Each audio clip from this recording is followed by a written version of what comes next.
Very good afternoon.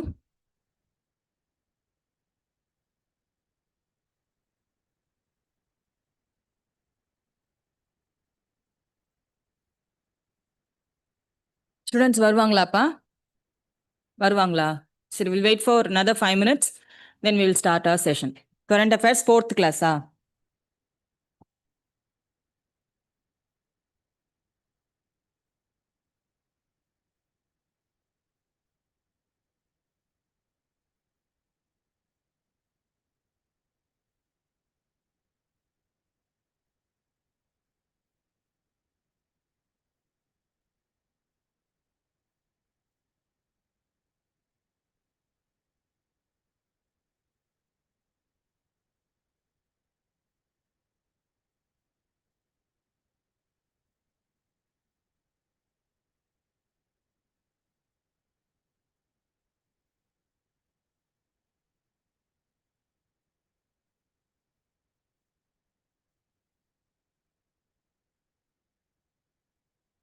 நடத்துனதெல்லாம் படிச்சாச்சா?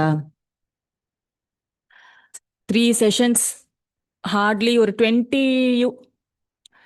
topics per session எடுத்தா கூட 20 topics எடுத்துருக்க மாட்டோம் ஒரு கிளாஸ்ல. ரிவைஸ் பண்ணிட்டீங்களா? கரண்ட் அஃபேர்ஸ் புக் இருக்குதானே இப்போ உங்ககிட்ட? என்ன? It is a compilation of your GMTs.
Shall we? So first topic of today would be Population Census 2027.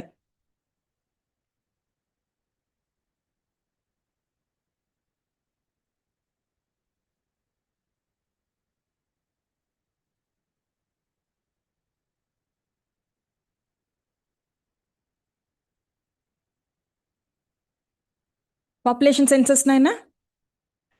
லாஸ்டா நம்மளோட எல்லா டேட்டா demography ரிலேட்டடான எல்லா டேட்டாவுமே சென்சஸ் பேஸ் பண்ணி தான் இருக்கும். So the last census was conducted in the year 2001. So as per 2001 data அப்படின்னு சொல்லிட்டு தான் எல்லா டெமோகிராஃபிக்கல் சேஞ்சஸ் இல்லை டெமோகிராஃபிக்கல் வேல்யூ இந்தியாவில் ஸ்டடி பண்ணும். ஸோ நெக்ஸ்ட் சென்சஸ் எப்போ கண்டக்ட் பண்ண போகிறாங்க? 2027 ஃபர்ஸ்ட் மார்ச்ல இருந்து தொடங்கி 27ல கண்டக்ட் பண்ண போறாங்க. Why it is relevant and why it is important? Because census has to be conducted every 10 years, but this is the census which is been going to conduct after a time gap of 16 years. 16 years அப்புறமேட்டு conduct பண்ண போற census data. So இவ்வளோ நாள் நம்ம படிச்சுட்டு இருந்த அந்த டெமோகிராஃபிக்கல் trend இல்லை அந்த டெமோகிராஃபிக்கல் ப்ரப்போர்ஷன் கண்டிப்பாக என்ன மாறி இருக்கும்? டிராஸ்டிக்காக மாறப்போகுது. Yes or no? 10 years, 16 years இங்கிறதே ஒரு பெரிய gap. So and in fact with the changes happening டெமோகிராஃபிலுமே பயங்கரமான சேஞ்சஸ் உள்ள வந்திருக்கு, right? So population census of 2027 நடக்கல, ஆனால் it is relevant. UPSC also has a futuristic trend of asking questions. UPSC question வந்த பிறகுதான் அது வந்து கரண்ட் அஃபேர்ஸ்லேயே திரும்ப ரீரிஃப்ளெக்ட் ஆகும். அந்த மாதிரி டாபிக்ஸ் இருக்கு. அதுல I prefer this would be one area which UPSC might be interested in. Okay, so population census, write down. This will be India's first digital census.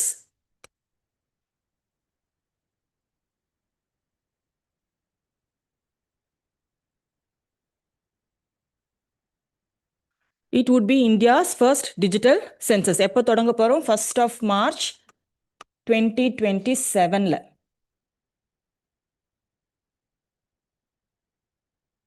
And the census is being conducted after a year gap of 16 years. 16 years. Second important relevance, this constitutionally, the census after 2026, that is the upcoming census, would be taken as the census data base for delimitation of your Lok Sabha constituencies. So this census would be constitutionally, they will act as the base for, or base in சொல்றது என்னன்னா the census data for delimitation.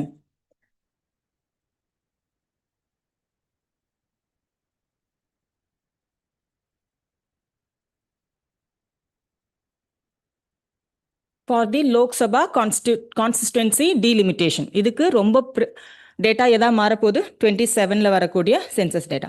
And delimitation have constitution delimitations has been done 4 times இது வரைக்கும் after independence. இது வந்து மார்ஜினை note பண்ணுங்க. இந்த year 1952, 1963, 1973 and 2002. These are the 4 times in which delimitation has been done. So 26ல census நடந்து அந்த பேஸ்ல நடக்கக்கூடியது delimitation help பண்ணும். Delimitation, why it is important? Delimitation, it will, write down, it will help to restructure electoral boundaries.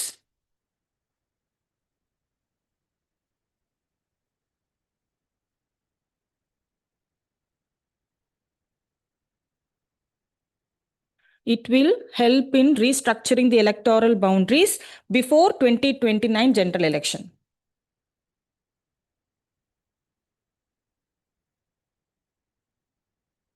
So next general election would be in the year 2029. அப்ப அந்த எலெக்ஷன்ல வரக்கூடிய delimitation, electoral delimitations எந்த பேஸ்ல இருந்தா வரப்போகுது? இதுல இருந்தா. இது primarily ரொம்ப relevant. Next, we have a Women Reservation Act. What is Women Reservation Act speaks for or asks for? 33% of reservation for women in both Lok Sabha and state assemblies. That will come into play, or that will come into act or application would be done after this particular census. So in the census அப்புறமேட்டி வரக்கூடிய delimit பண்ற அந்த constituencies அதுக்கப்புறம் frame பண்ண போறதுல தான் எது apply ஆக போகுது? அந்த 33% of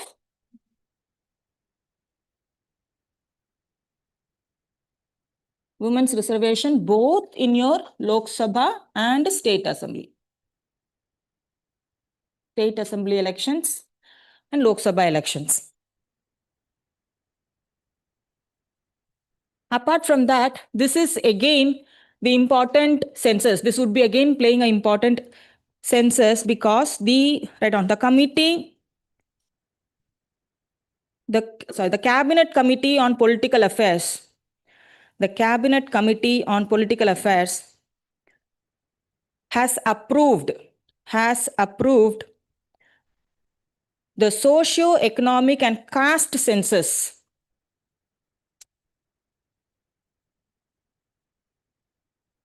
alongside with the general census.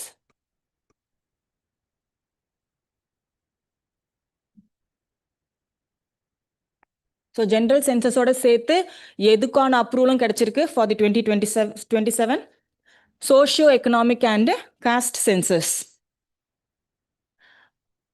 Why this is again important? This is the first time such a caste counting is going to be conducted after independence. So independence ஆன பிறகு ஒரு caste counting இல்லனா ஒரு socio-economic caste censusங்கிறதே first time conduct பண்ண போறாங்க. அப்போ இதுக்கு முன்னாடி நடந்திருக்கானா? Yes, 1931. So before independence caste counting.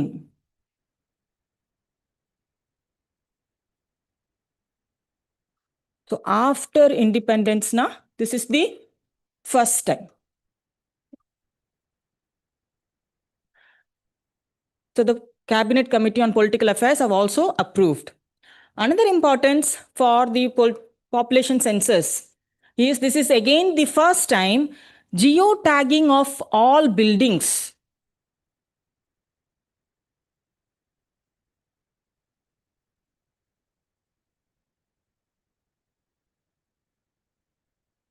Geotagging of all buildings. Digitally giving an address to the places. நம்ம அடுத்து கரண்ட் அஃபேர்ஸ்ல அந்த டாபிக் இருக்குதா, will discuss in detail. DIGIPIN எப்படி ஜெனரேட் பண்றாங்க, that's all. So 3 important purpose. ஒன்று, ஃபர்ஸ்ட் டைம் 16 இயர்ஸ்க்கு அப்புறமேட்டி first time இதை கண்டக்ட் பண்றாங்க. It going to be a digital census. அந்த டிஜிட்டல் சென்சஸ்ல டீலிமிட்டேஷன் ஆஃப் கான்ஸ்டுவன்சிஸுக்கு இந்த சென்சஸ் தான் பேஸ் ஆக போகுது. அப்படி பண்ண டீலிமிட்டேஷன் கான்ஸ்டுவன்சிஸ்ல தான் யார் திரும்ப அப்ளை ஆகும்? 33% ஆஃப் உமன் ரிசர்வேஷன். அது தாண்டி this is again the first time இந்த சென்சஸ் தனியாக நடக்கும், சோஷியோ எக்கனாமிக் காஸ்ட் சென்சஸும் தனியாக தான் நடக்கும். பட் இந்த ஜென்ரல் சென்சஸோட யாரோட அப்ரூவலும் சேர்ந்து வந்திருக்கு? The conduction of socio-economic caste census. And again, this is the first census which includes the geotagging of all buildings. Geotagging of all buildings. Fine. இதோட continuation, you need to study about one important report. Sample Registration System Report 2021.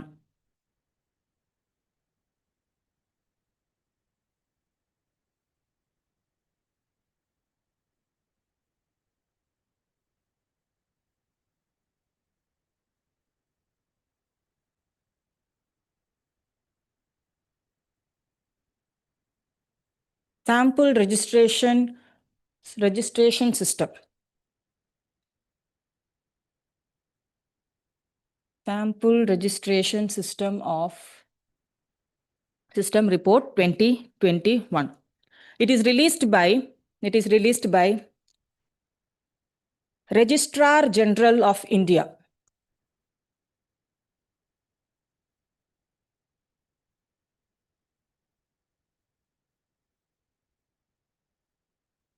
Registrar General of India. It provides demographic, fertility, and mortality indicators. It provides demographic, fertility, and mortality indicators.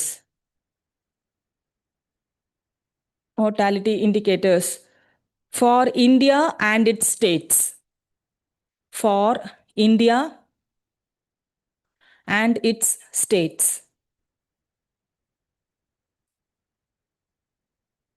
So this is revised every 10 years.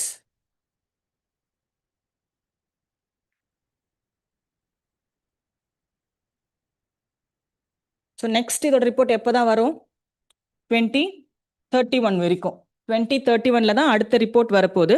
So 2020 என்ன இருது 26லேருந்து 31 வரைக்கும் நம்மளோட டீமோகிராஃபிக் எல்லாம் இவங்க release பண்ண இந்த ரிப்போர்ட்ல தான் எடுக்க போறோம். ஸோ இந்த சார்ட்டும் ரொம்ப ரொம்ப important. You need to make a tabulation.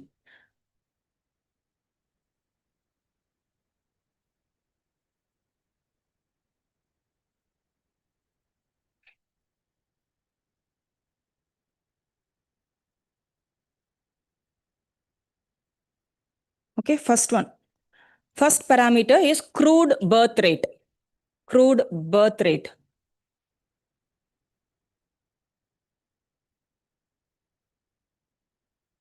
Crude birth rate. Definition enna? What is the definition? எழுதுங்க. ஏன்னா chances are there. அது என்னன்னு explanation ஒரு question இருந்தது. இப்போ அதோட ட்ரெண்டும் சேர்த்து படிக்க போறோம். So crude birth rate. It is defined as the number of live births. It is defined as the number of live births in a year per 1,000 person. Per 1,000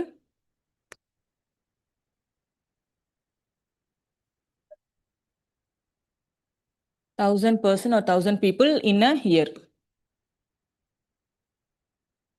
So the data, the report gives the trend or the observation.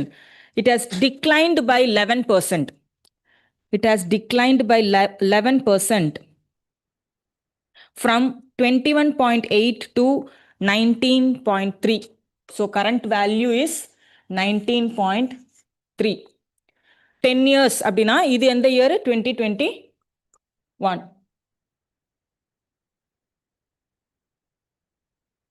21.8ங்கிறது 10 வருஷத்துக்கு முன்னாடி 2011ல இருந்து இப்போ என்ன ஆயிருக்கு crude birth rate has been declined by 11%.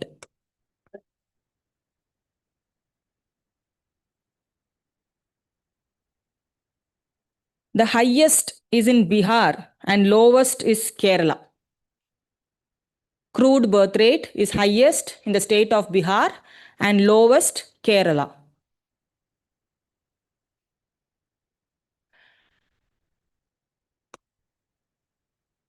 Second parameter, demographic composition. இந்த population pyramid வச்சுங்கிற கான்செப்டில் படிச்சிருப்பீங்க. Population pyramid உங்களோட எக்கானமிக்லையும் படிப்பீங்க, ஜியாகிரஃபிலையும் படிப்பீங்க. லார்ஜ்லி 3. என்னென்ன பேசிஸில்? These are called dependent population, working population. 3 major categories. Yes. So population composition or demographic composition.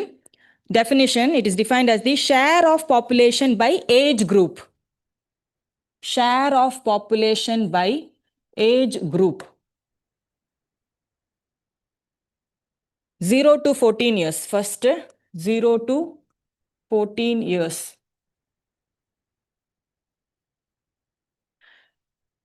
Decreased from 36.3% to 24.8%. Decreased from 36.3% to 24.8%.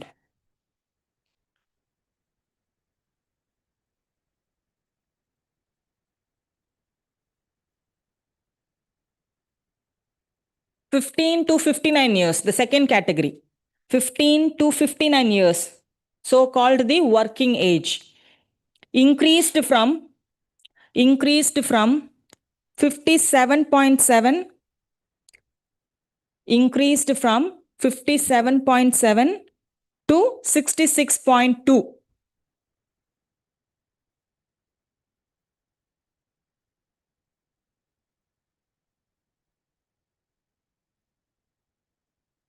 போர்டில் எழுதியிருக்குது கரண்ட்டாக அந்த ரிப்போர்ட்டில் வந்த வேல்யூ மாத்திரம் தான் எழுதியிருக்கேன். Okay, the last category elderly 60+. 60+.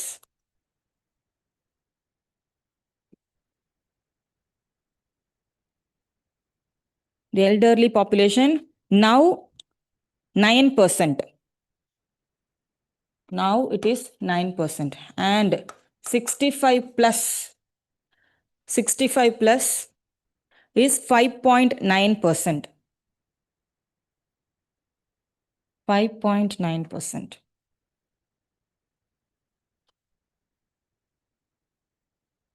இந்த ரெண்டு ஏஜ் குரூப் தான் என்ன சொல்லுவோம், இதையும் இவங்களையும் dependent population.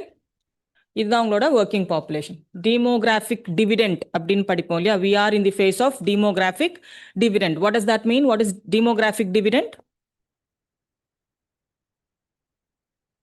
What is dividend? Dividend தான் என்ன அர்த்தம்?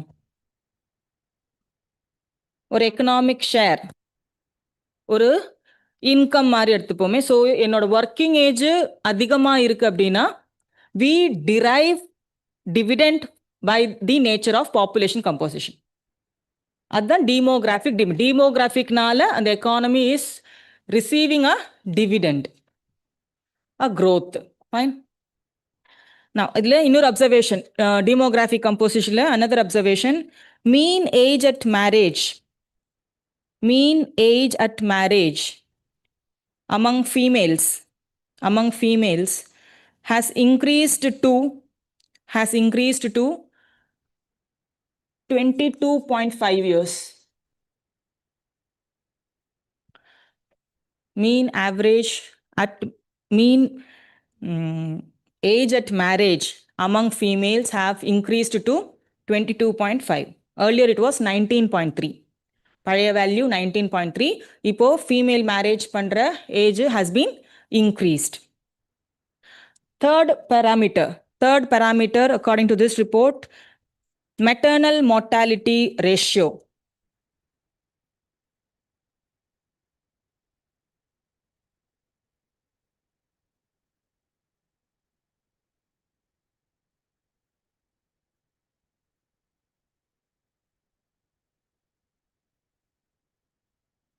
Maternal mortality ratio. Definition: maternal deaths per 1 lakh live births. Maternal deaths per 1 lakh live births.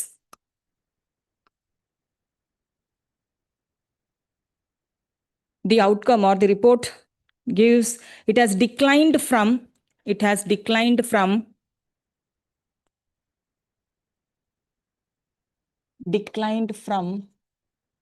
130 to 93. So there is a decrease in the maternal mortality ratio. India is approaching observation da. India is approaching the SDG target of less than or equal to 70 by 2030. So நம்மளோட target என்ன? Maternal mortality ரேஷியோவை எது வரைக்கும் கொண்டு வந்துடணும்? 70ங்கிற number கொண்டு வரணும். That is our target. Where have be reached? We are reached up to 93. So India is approaching in achieving the SDG target of less than or equal to 70 by 2030. Next parameter. Greater than symbol போட்டிருக்கேன்.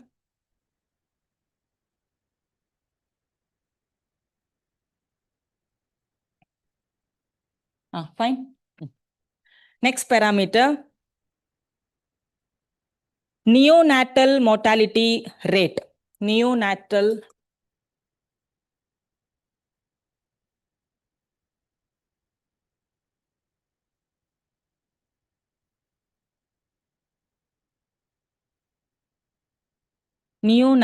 mortality rate. Defined as death of newborns per 1000 live birth. Death of newborns per 1000 live births. 1000 குழந்தைங்க பிறக்குதுன்னா அதுல நியூபார்ன்ஸ் எவ்வளவு பேர் இறக்குறாங்கிறதா இந்த ratio. நியூபார்ன்ஸ் அப்படிங்கிறது 0 to 29 days, less than 1 month, ஒரு மாசத்துக்கு உள்ள 0 to 29 days அப்படிதான் newborn. Observation: it is reduced from 26 to 19. 26 to 19.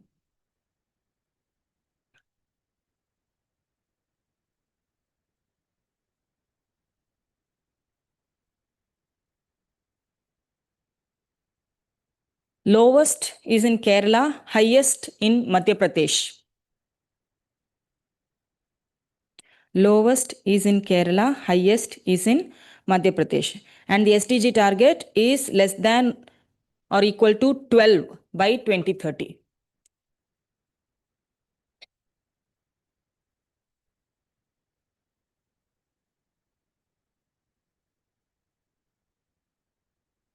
Next parameter, infant mortality rate.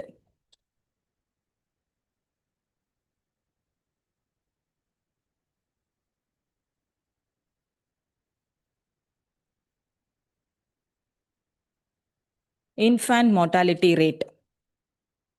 Death of infants per 1000 live births. Death of infants per 1000 live birth. Infant na yaru? Infant na எப்படி classify பண்ணும்? Less than 1 year. less than 1 year. Less than 1 month are the newborn. So declined from 39 to 27. Declined from 39 to 27.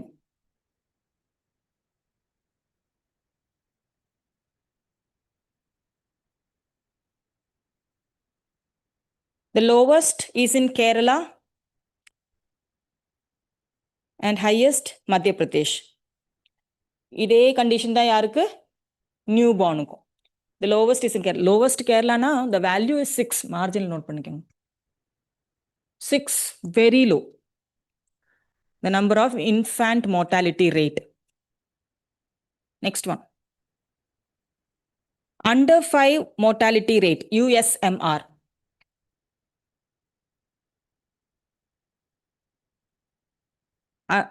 Under 5 mortality rate, எந்த number என்ன? Parameters.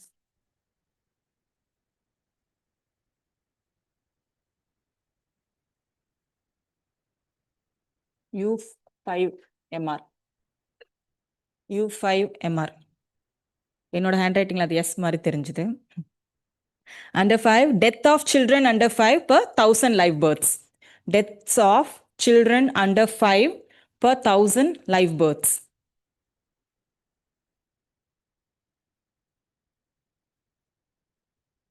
Declined from 45 to 31. Declined from 45 to 31.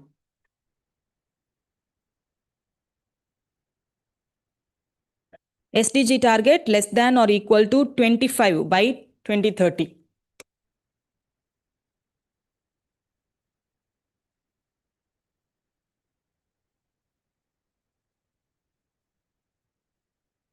Again, lowest is Kerala, highest is Madhya Pradesh.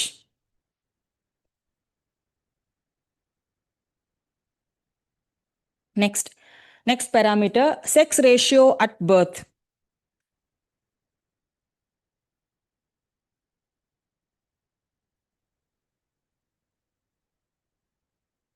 Sex ratio at birth. Definition, number of female births per 1000 male births. Number of female births per 1000 male births. 1000 male இருக்கிறாங்கன்னா எவ்வளோ females பிறக்கிறாங்கிறது தான் இந்த ratio. பிறக்கும்போது sex ratio at birth. Improved from 907 to 913. So the current value is 913. Highest Kerala and lowest Uttarakhand. Highest Kerala, lowest is Uttarakhand.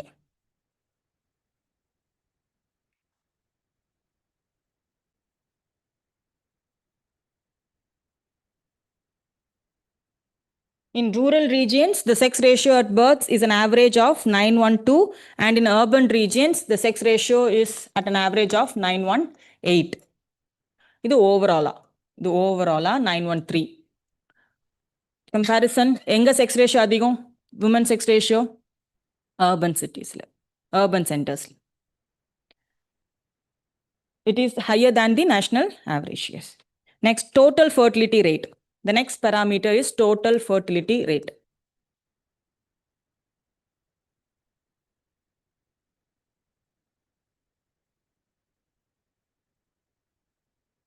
TFR. Total fertility rate. The definition, average number of children. Average number of children a woman is expected to have. Average number of children a woman is expected to have during her reproductive life. During her reproductive life.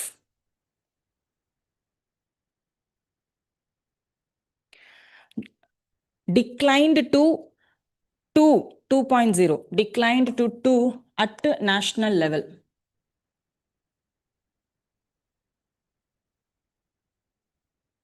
So a woman can expected to have a child of 2 children. That is what we have attained as per 2021. Highest is in Bihar. Highest is Bihar. The value is 3. Highest in Bihar with a value of 3, and lowest in Delhi and West Bengal. The lowest is in Delhi and West Bengal with a value of 1.4. 1.4. 1.4 குழந்தைங்களுக்கு மேல average value 1.4. The replacement level 2.1.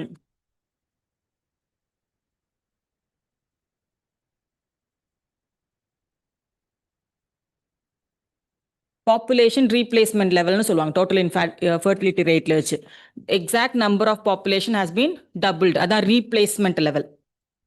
அது value Indian populationக்கு என்ன 2.1. This has been achieved nationally. Yes or no?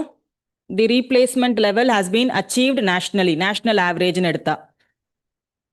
And in 16 states and UTs.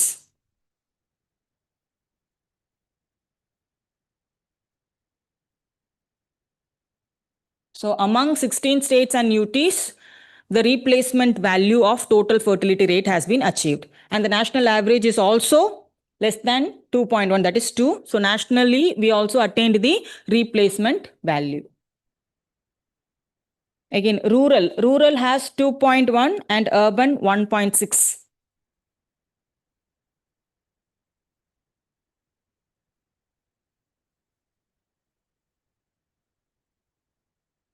Total fertility rate. Next parameter, life expectancy at birth. Life expectancy at birth. என்ன number இது?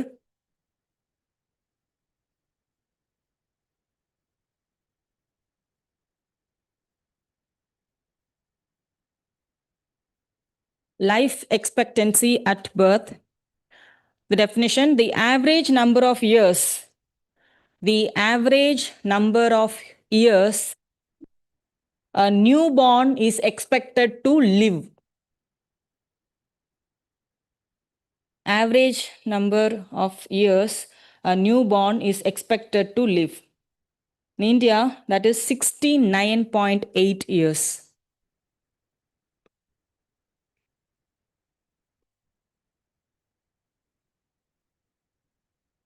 (69.8 years). And for males, the average year is 68.2.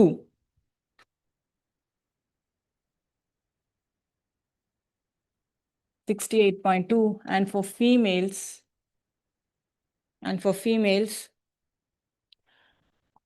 சும்மா guess பண்ணுங்க. கண்டிப்பா அதிகமாக தான் இருக்கும்.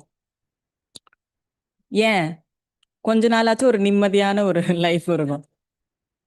71.6 years.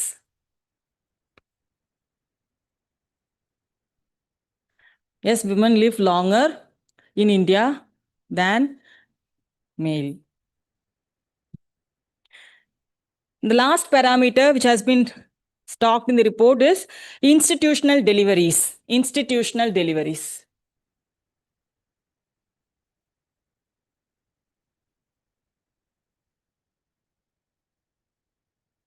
Institutional deliveries. Definition அப்படிங்கிறது, it is the percentage of births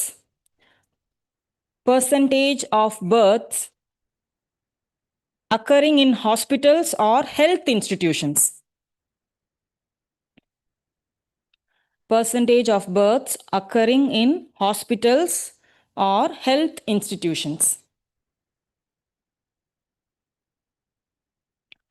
So in India, an average of 91.1% of deliveries were institutionalized.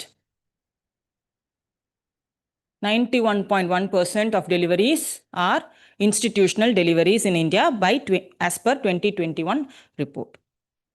Urban has 95.5% of cases, and rural has an average value of 89.7. 89.7.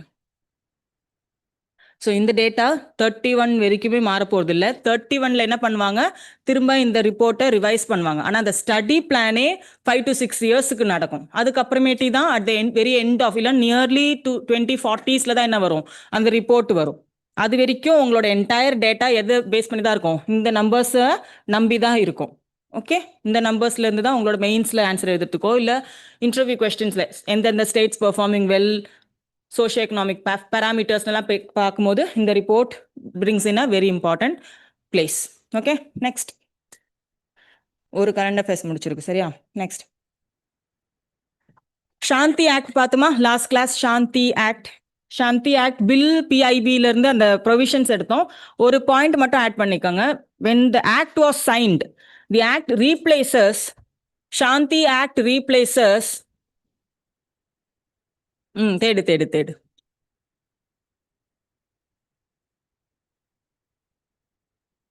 என்னப்பா, சரி எங்கன்னா ஒரு box போட்டு நோட்டுனாச்சும் எழுதுங்க. Shanti act replaces the atomic energy act 1962. Shanti act replaces. What does Shanti Act talks about? Private players, limited role of private players in the nuclear energy sectors, and it is regulated by Atomic Energy Regulatory Board. It replaces Atomic Energy Act 1962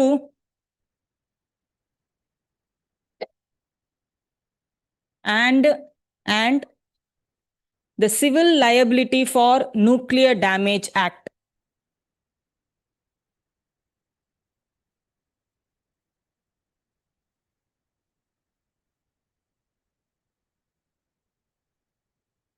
Nuclear Damage Act 2010.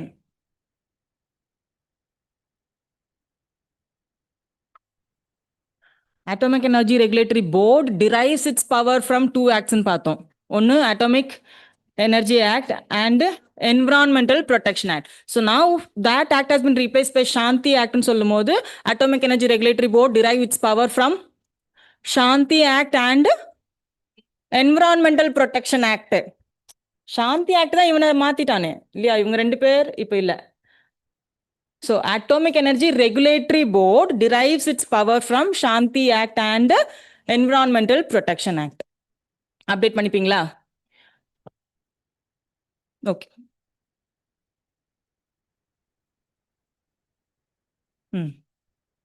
So next current affairs topic would be National Crisis Management Committee. National Crisis Management Committee.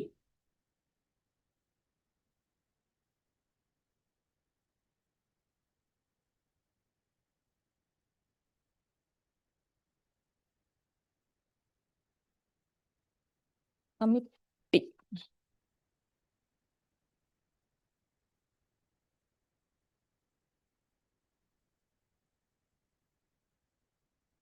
This committee has been newly established, new committee.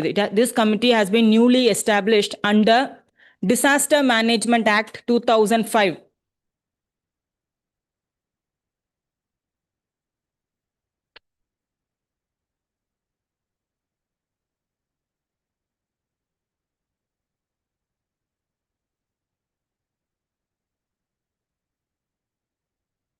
Disaster Management Act by 2000 by central government. It is under the Ministry of Home Affairs. And it is headed by, this could be the question area, this is headed by Cabinet Secretary.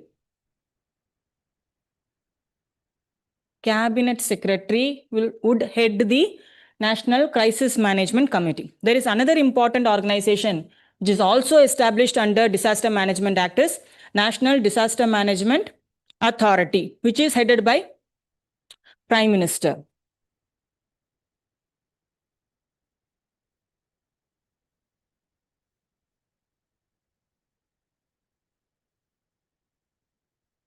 இது list of institutions headed by prime மினிஸ்டர்னு படிச்சிருப்போம் இல்லையா.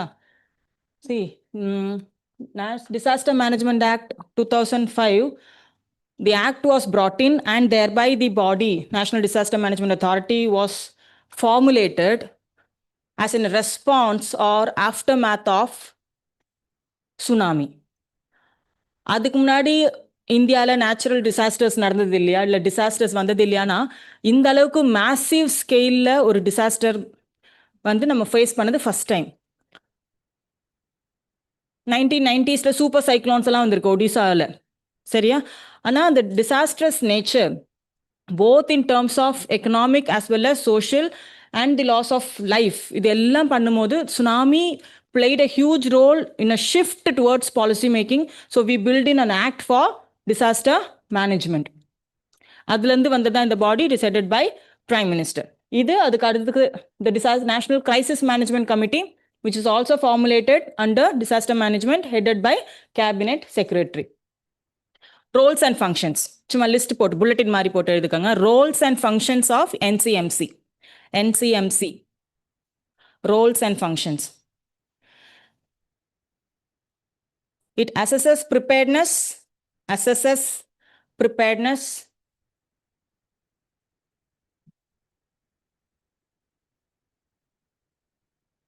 bulletin போட்டுக்கோங்க. Issue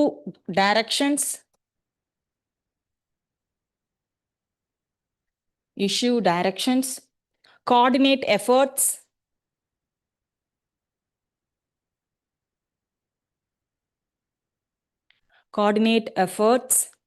ensure unified response,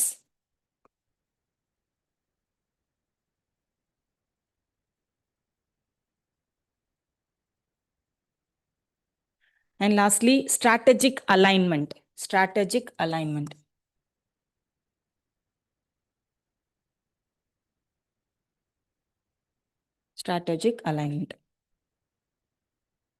Fine. Next topic is Viksit Bharat Buildathon. 2025. இப்போ ஒரு கொஞ்ச நாளைக்கு இனிமே இதை பத்தி தான் பேசுவாங்க. Viksit Bharat,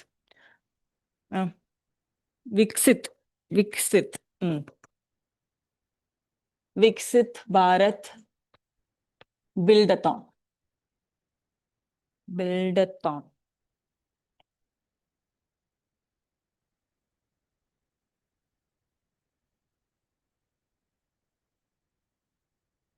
So this is country's largest synchronized school innovation challenge. Country's largest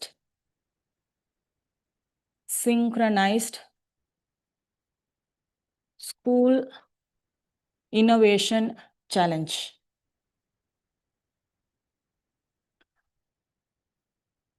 Class 6 to 12 students from class 6 to 12 can participate in this buildathon program. This is to encourage students to demonstrate,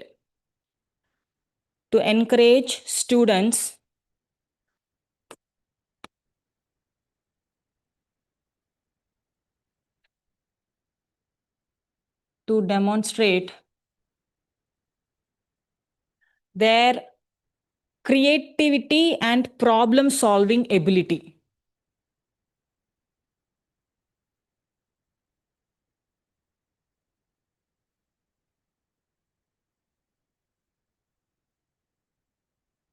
Apart from the buildathon itself, the important part is the themes which I've selected in that particular buildathon. There are 4 themes in which the student have to bring in their creativity and their problem solving abilities. First theme is Atmanirbhar Bharat. Another gimmick, another important vision. Atmanirbhar Bharat. Next theme would be Swadeshi.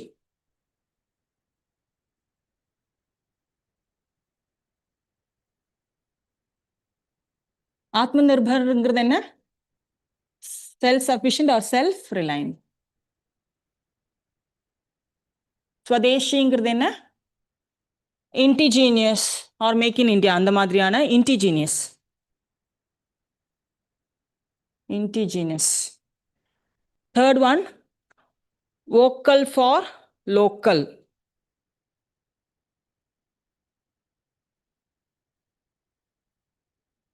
Supporting the domestic production. Last one, Samridh Bharat. Samridh.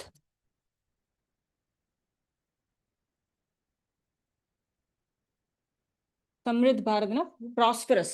Prosperous India. Samridh Bharat, prosperous.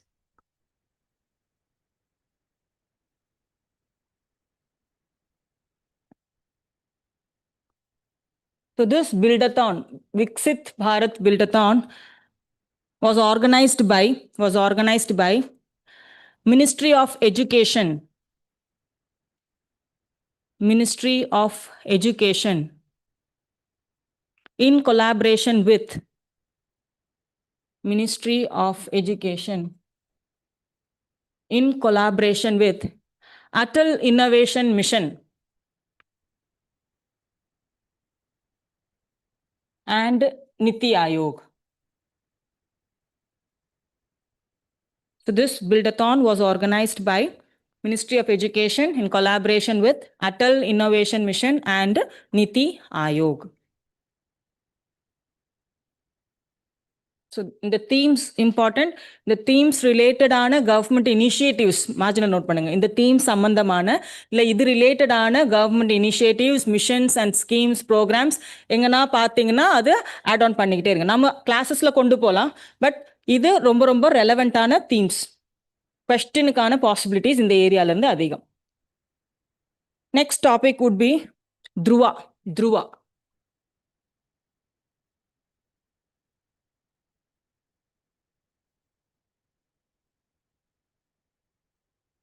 Dhruva stands for Digital Hub for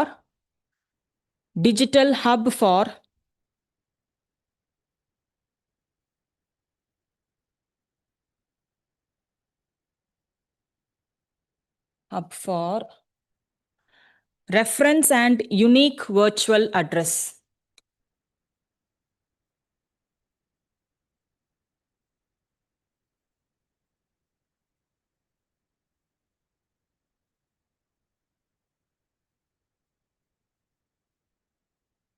Digital Hub for Reference and Unique Virtual Address.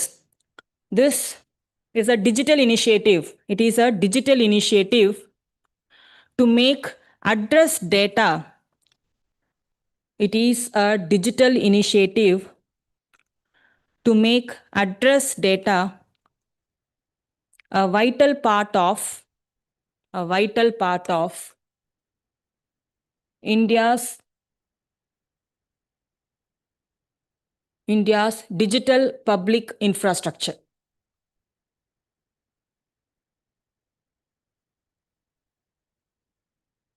So this is initiated by the Department of Post under Ministry of Communication. Under the Ministry of Communication, Department of Post has started this initiative. So here நம்மளோட address இருக்கும் தெரியுமா, அந்த அட்ரஸை 2-layer code மாதிரி மாற்ற போகிறாங்க. ஒரு டிஜிபின் ஒன்று ஜென்ரேட் பண்ணுவாங்க, அதுக்கப்புறம் ஒரு டிஜிட்டல் அட்ரஸ் லேயர்னு ஒன்று இருக்கும். டிஜிபின் அப்படிங்கிறது ஒரு 10 ஆல்ஃபா நியூமரிக் வேல்யூ இருக்கக்கூடிய ஒரு கோடு. நமக்கு இப்போ பின் கோட்னு ஒன்று இருக்கா, அது எத்தனை லெட்டர்ஸ், எத்தனை 6 நியூமரிக் மாத்தம், நம்பர்ஸ் மாத்திரம் தான் இருக்கும். இது it will have a digipin with 10 alpha numeric code. எப்படி ஒரு ப்ராடக்ட்டுக்கு பார் கோட் இருக்கோ, அதை ஸ்கேன் பண்ணால் அந்த ப்ராடக்ட் எப்படின்னு தெரியுமோ, அதே மாதிரி இந்த டிஜிபின் எல்லார் வீட்டுக்கும் ஒரு டிஜிபின் டெவலப் பண்ணுவாங்க with combination of letters and numbers. அது அந்த நம்பர் போடும்போதே அது எந்த லொக்கேஷனை காமிச்சிடும், என்னோட வீடியோ உங்களோட வீடியோ காமிச்சிடும், alpha numeric. Will it replace the current existing pin code? No. பின்கோடுங்கிறது கண்டினியூ ஆகிக்கிட்டே தான் இருக்கும். டிஜிபின்ங்கிறது இந்த ப்ரோக்ராமில் இனிஷியேட் பண்ண ஒரு method. It is not going to replace the 6-digit pincode. நமக்கு அடிஷ்னலா அந்த பின்கோடு இல்லாம இன்னொரு நம்பர் கோடு, ஒரு ஆல்ஃபா நியூமரிக் கோடு வரும். That is your DIGIPIN. Next ஒரு digital address layer.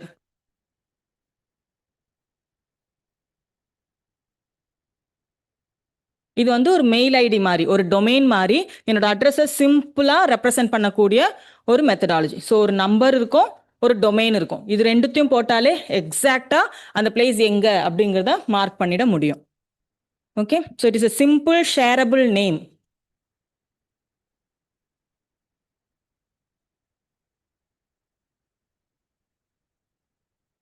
Simple shareable name for that location.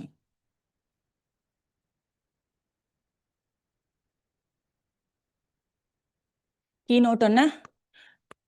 Dhruva or digipin does not replace the 6-digit pin code. It does not replace the 6-digit pin code.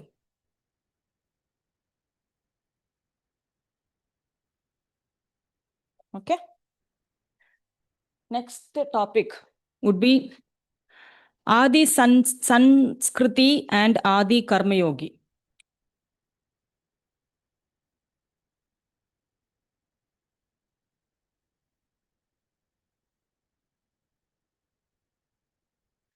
Adi Sanskriti.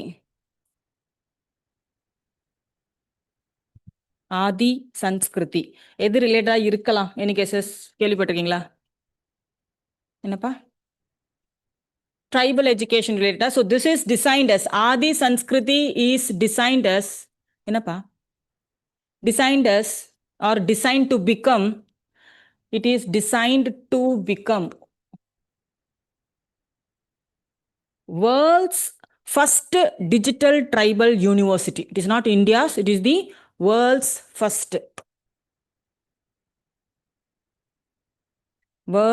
first digital tribal university.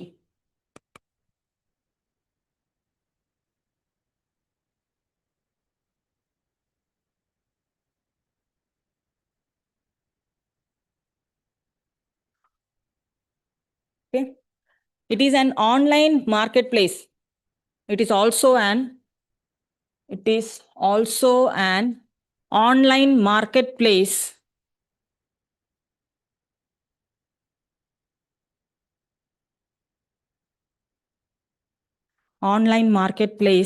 where global users can access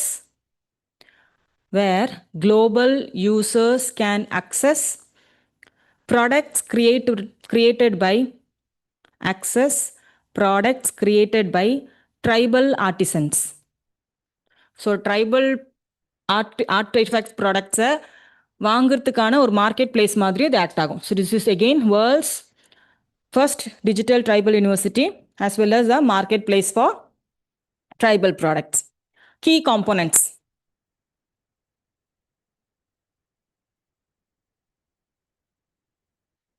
Key components.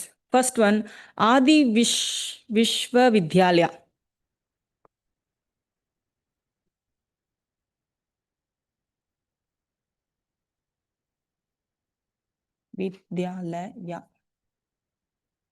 Adi Vishwa Vidyalaya.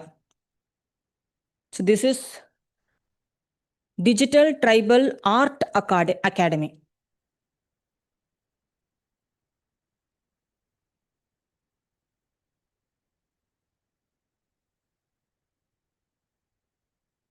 Digital Tribal Art Academy. The next one is Adi Sampada.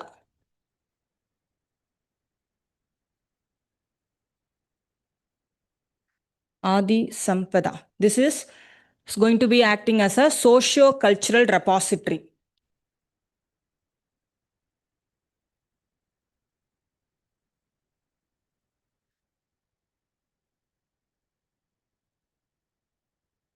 Socio-cultural repository. ரெபாசிட்டரிங்கிறது ஒரு central place for collection of டேட்டாவாக இருக்கலாம், என்ன வேணா இருக்கலாம். இந்த இடத்துல என்னன்னா ட்ரைபல் பீப்புளோட பெயிண்டிங்ஸு, அவங்களோட ஆர்டிஃபெக்ட்ஸ், அவங்களோட textiles, even some ritual cultural practices இது எல்லாமே எங்கே ஸ்டோர் பண்ணி வைக்க போகிறோம்? The Adi Sampada, which is again a part and parcel of your Adi Sanskriti initiative. And third one, Adi Hath. Adi Hath already existing component. Adi Hath is an online marketplace.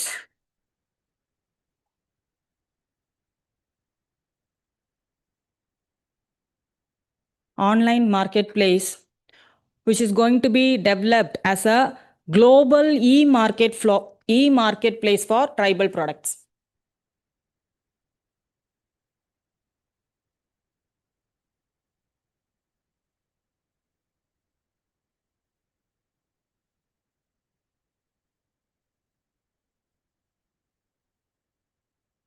So Adihaat already இருக்கிற ஒரு scheme தான், அது இதுக்குள்ள ஒரு காம்போனண்ட்டாக இன்வால்வ் பண்ணுறோம். So it is associated with Adihaat is in associated with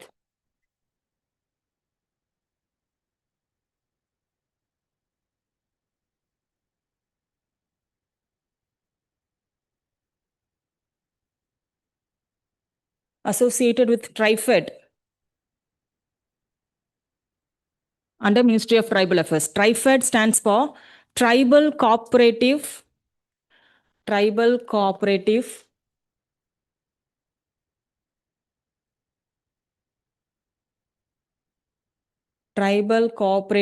Marketing Federation of India.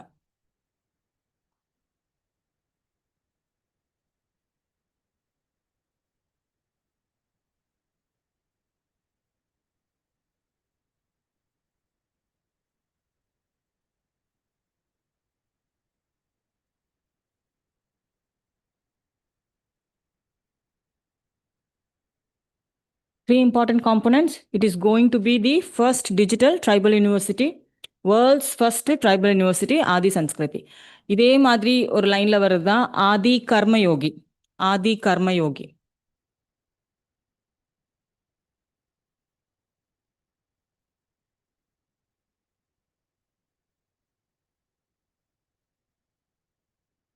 Aadhi Karmayogi. Again, Ministry of Tribal Affairs. It is envisaged as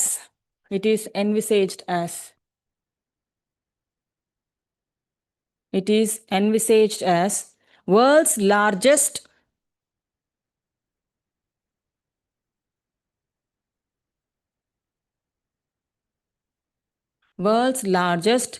tribal grassroots leadership program.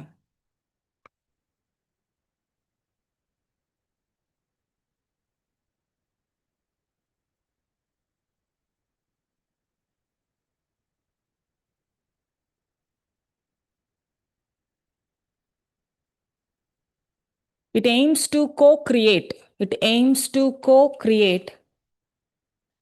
1 lakh tribal villages. 1 lakh tribal villages and 20 lakh leaders. 20 lakh leaders across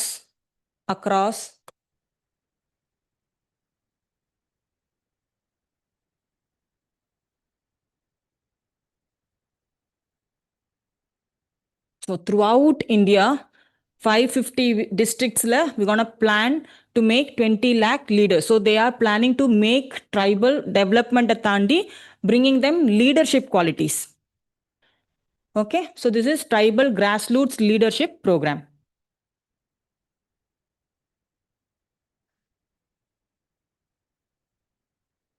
இதோட ஒரு continuation மாதிரி எழுதிக்கங்க. Talash initiative.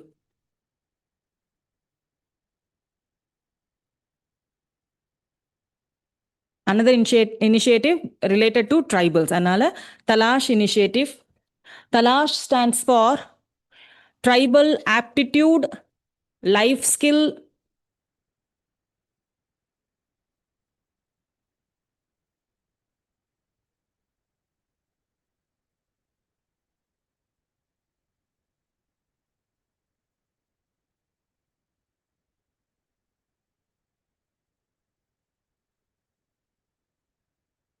Tribal aptitude, life skill, and self-esteem hub.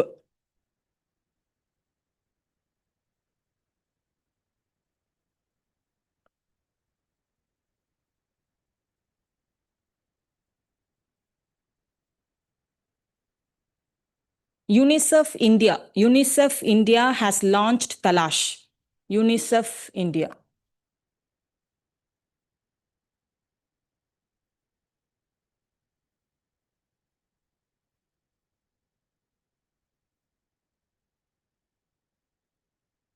So this initiative is organized by, even though they launched India, the primary agency, which is organized by National Education Society for Tribal Students. NEST. National Education Society. NEST.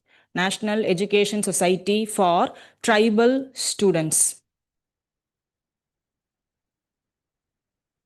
National Education Society for Tribal Students,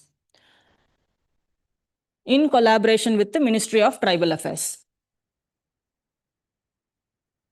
They have organized or pioneered this initiative, but it is a part of UNICEF India Talash initiative.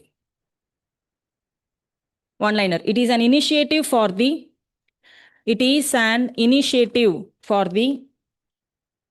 holistic development of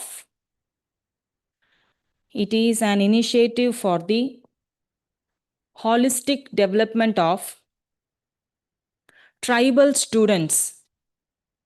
Holistic development of tribal students studying in Ekalavya model residential schools.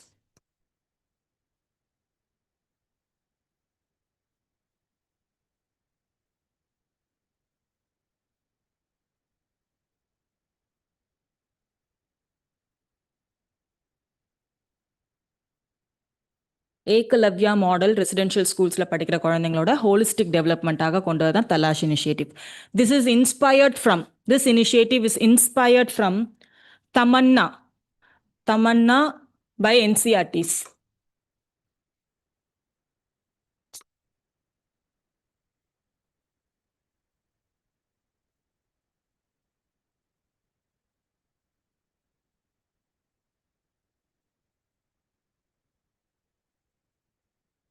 Tamanna stands for Try and Measure Aptitude.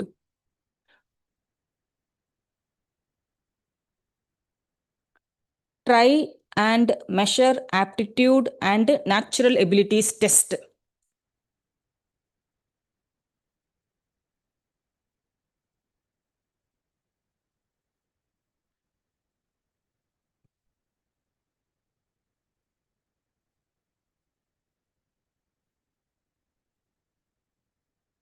Try and Measure Aptitude and Natural Abilities Test.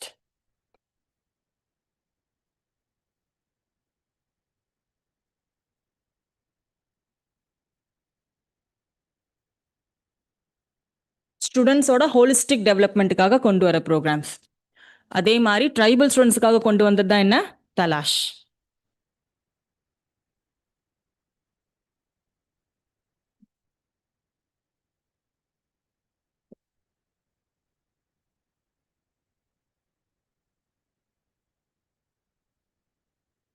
Next topic is Angigar 2025. 1 hour தானே இருக்கு. Don't give me this faces, okay? நானே மனசு வந்து இன்னைக்கு ஒரு break கொடுப்பேன்.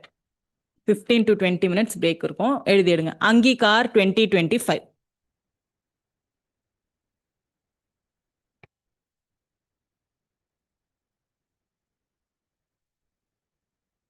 Angikar 2A Angikar 2025.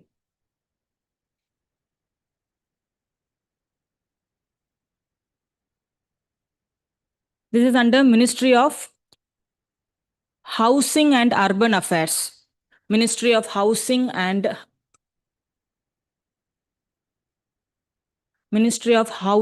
and Urban Affairs.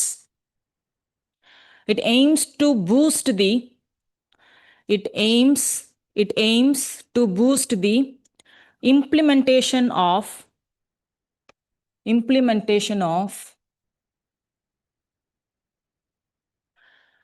இது என்னது PMAY Pradhan Mantri Awas Yojana 2.0.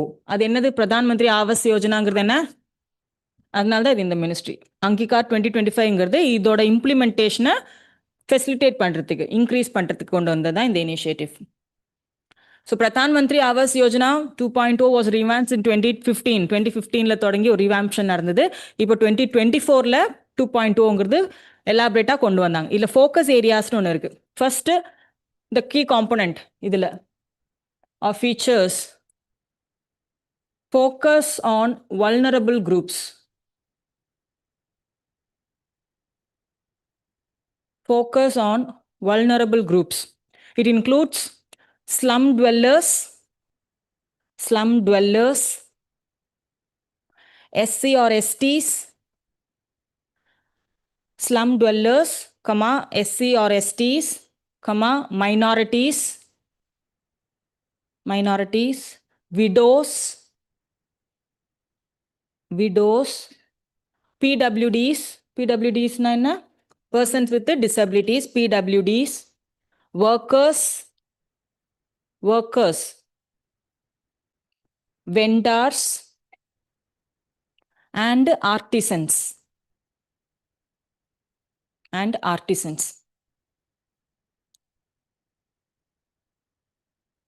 Second component or feature would be technology and innovation submission.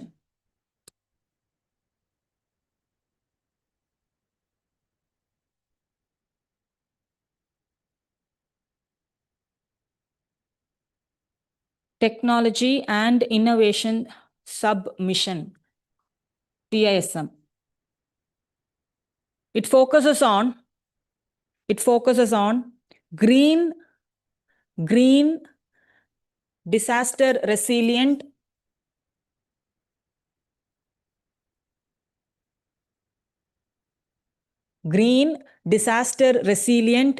and fast construction houses. Fast construction of houses.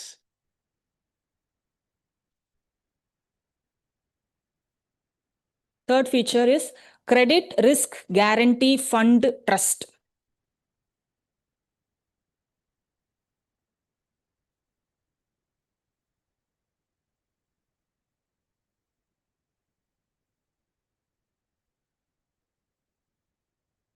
Credit Risk Guarantee Fund Trust. So they have increased the corpus amount to 3,000 crores.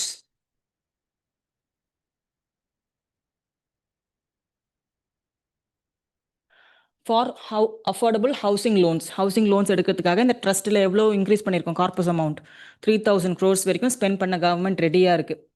Okay, next credit linked subsidy scheme and interest subsidy schemes. Credit linked subsidy scheme and interest subsidy scheme. So with the help of these two schemes, housing loans can also be availed at a subsidized price for the targeted group. Not for all. The targeted focused vulnerable groups, they can avail these two schemes also. Subsidy on housing loans.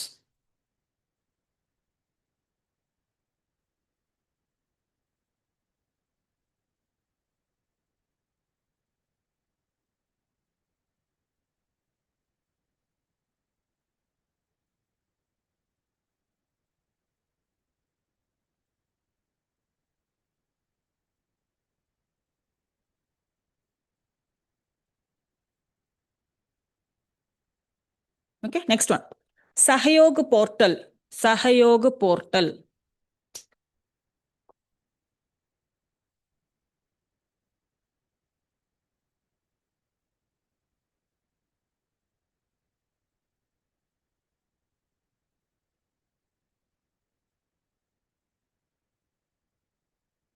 Ministry of Home Affairs. The portal is launched by Ministry of Home Affairs.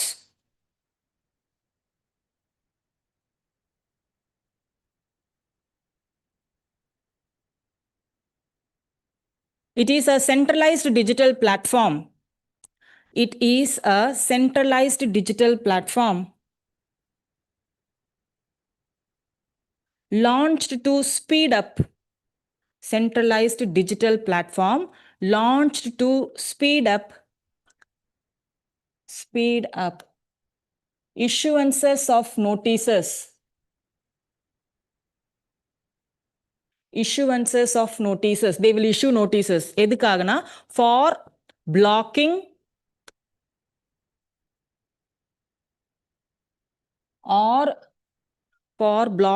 or removing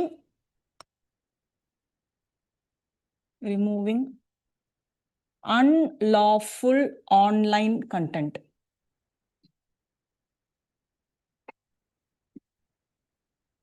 communal hatred பரவுற மாதிரி, அதாவது அன்லாஃபுல்லான ஒரு content இருக்கு அப்படின்னா நிறைய பேர் அந்த கண்டென்ட்டை ஃபிளாக் பண்ணலாம்.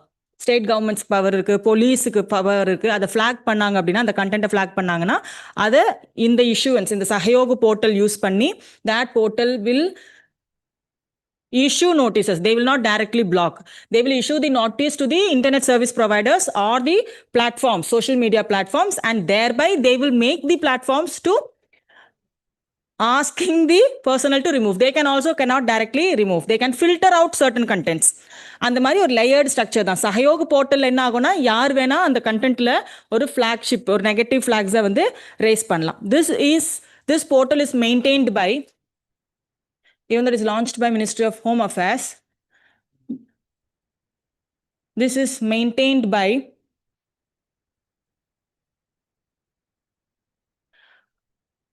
Indian Cybercrime Coordination Center, I4C. Indian Cybercrime Coordination Center. நான் மாத்திரம்தான் ஷார்ட் ஃபார்ம்ஸ் எழுத அலௌடு. சரியா? Indian cyber crime coordination centre.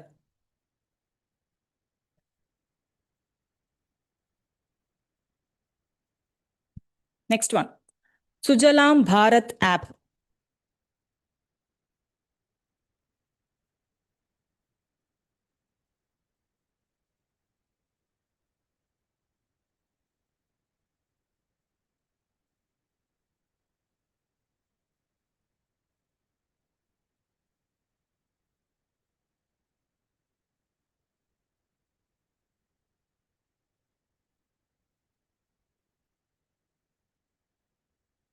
Okay, Sujalam Bharat app.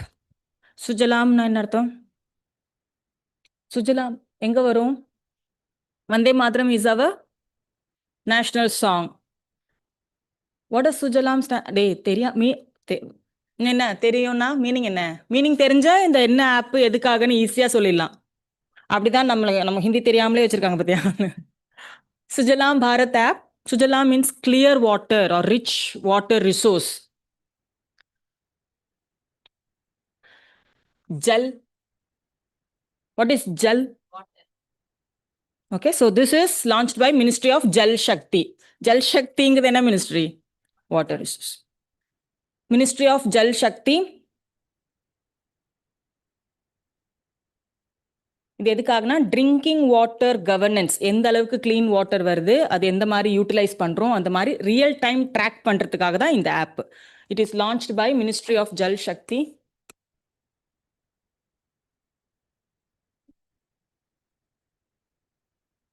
It is a national digital platform. It is a national digital platform. Uses real-time location. Real-time location.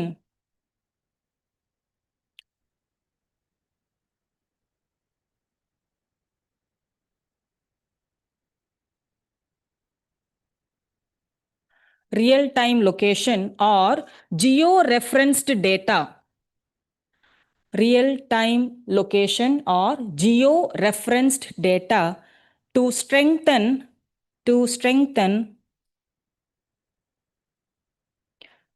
rural drinking water governance.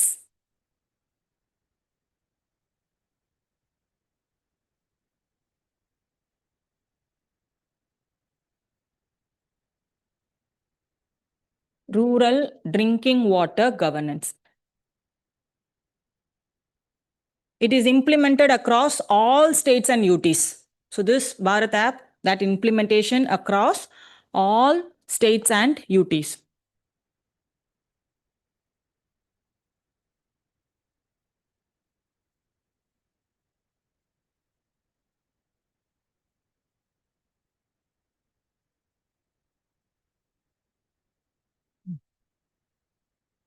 அது எப்படி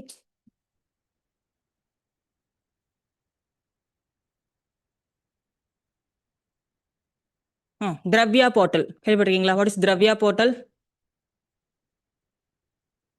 என்னம்மா? இங்க பாருங்க, உங்களுக்கு அந்த current affairs கொடுத்தாங்க தெரியுமா? நேத்துல இருந்து கொடுத்துருப்பாங்க. அது வந்து compilation of your GMT test Q&A மாதிரி தான் இருக்கு. But you have that index page. Index பேஜில் அந்த Q&A இஸ் ரிலேட்டட் டுங்கிற டாபிக்ஸ் இருக்கும் இல்லையா? நம்மளோட கரண்ட் அஃபேர்ஸு பார்க்க ரேண்டமாக தெரியலாம். ஒரு இண்டெக்ஸ் போட்டு எழுதுனீங்கன்னா அதுலேயும் நிறைய டாபிக்ஸ் வந்த மாதிரி தெரியும். Yes or no?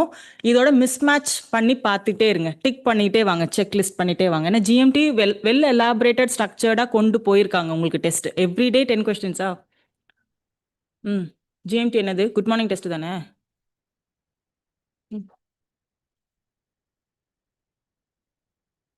Good morning test PDF மட்டும் வருமா? பிடிஎஃப் இப்படி புரட்டலை நீங்க.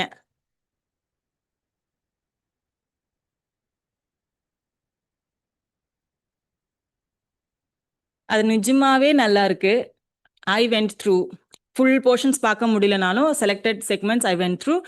What ever I feel like much more relevant. இது கரண்ட் அஃபேர்ஸுங்கிறது ஒரு கடல் மாதிரி நிறைய இன்ஃபர்மேஷன்ஸ் கொட்டி கிடக்கு.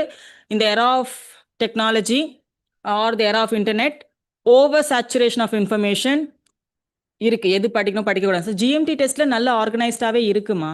சரியா? அதை நீங்கள் டெய்லிக்கும் கொஞ்சம் கொஞ்சம் ரீட் பண்ணியிருந்தீங்கன்னா கரண்ட் அஃபேர்ஸ் ஈஸியாக கவர் ஆயிருந்திருக்கும். டெய்லிக்கும் வரும் தானே உங்களுக்கு? அப்போ அன்னன்னைக்கு அமைச்சிருவாங்கல்ல, ஈஸியாக ஒரு விஷயம் பண்ணி கொடுக்குறாங்கல்ல, அதான் ஃபைன். நம்ம எதனா மிஸ் பண்ணியிருக்கோம், கிளாஸஸில் கொண்டு போகலனாலும் அதில் இருக்குன்னா அதையும் சேர்த்து படிச்சுக்கோங்க. அந்த புக்கையும் சேர்த்து இன்கார்பரேட் பண்ணிக்கோங்க உங்களோட கரண்ட் அஃபேர்ஸ் ப்ரிப்பரேஷனுக்கு. If you are having a habit of studying current affairs materials, அதை கூட கொஞ்சம் ஸ்டாப் பண்ணிக்கோங்க. கிளாஸஸும் ஜிஎம்டியுமே இன்டகிரேட் பண்ணிக்கோங்க. என்ன சொல்கிறேன்னு புரியுதா? திரவ்யா போர்ட்டல் வெல் எலாபரேட்லி கொஸ்டினும் நல்லா இருக்கு, அதோட எக்ஸ்பிளனேஷனும் உங்களோட ஜிஎம்டியில் நல்லா இருந்தது. Digitalised retrieval application.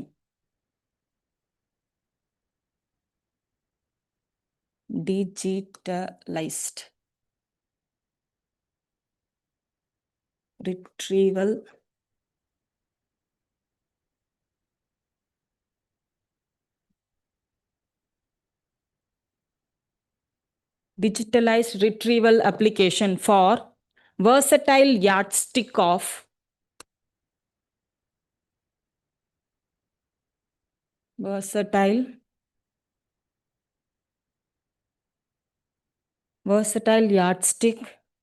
of Ayush substances.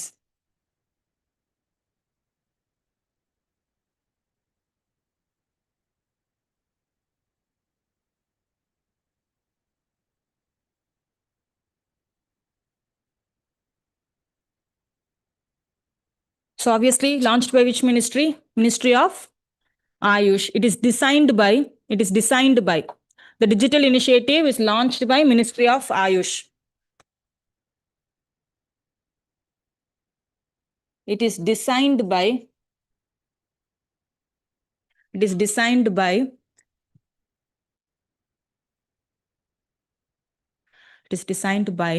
Central Council for Research in Ayurvedic Sciences.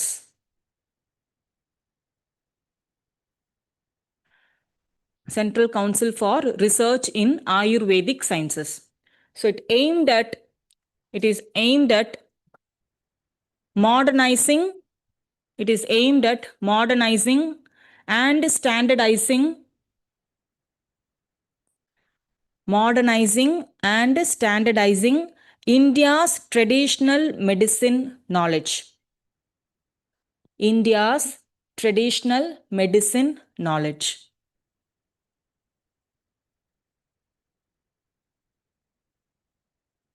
So it was launched on 23rd of September.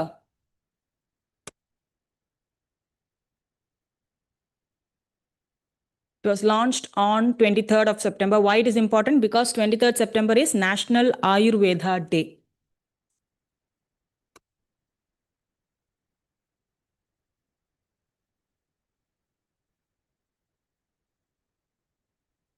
Dravya portal.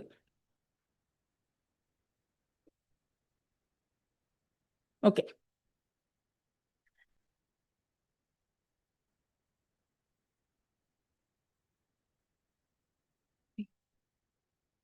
இன்னும் 3 அதுக்கப்புறம் you can go for a break. இன்னும் 3 மட்டும் எழுதுங்க. Global Tobacco Epidemic 2025. Global Tobacco Epidemic.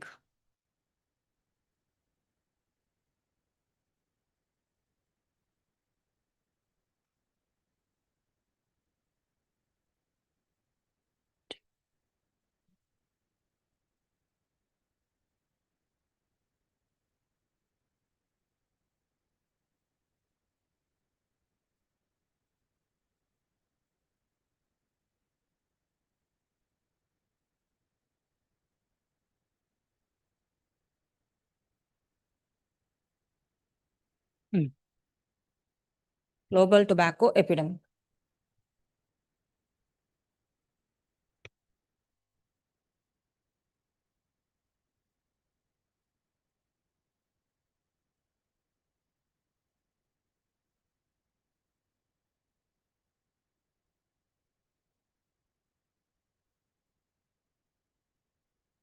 So this report, Global Tobacco Epidemic, is released by WHO. And it is not the first report, it is the 10th report. 10th report on Global Tobacco Epidemic 2025. First report கொடுக்கிறதுக்கான வாய்ப்பு இருக்கு இல்ல 10th report தான் WHO release பண்ணிருக்கு. It focusing on warn about the dangers of tobacco. Warn.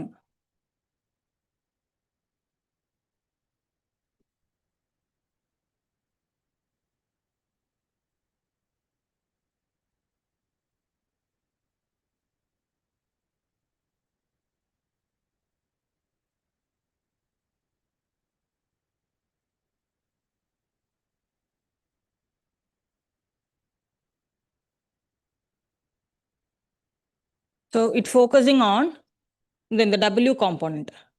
Warn about the dangers of tobacco.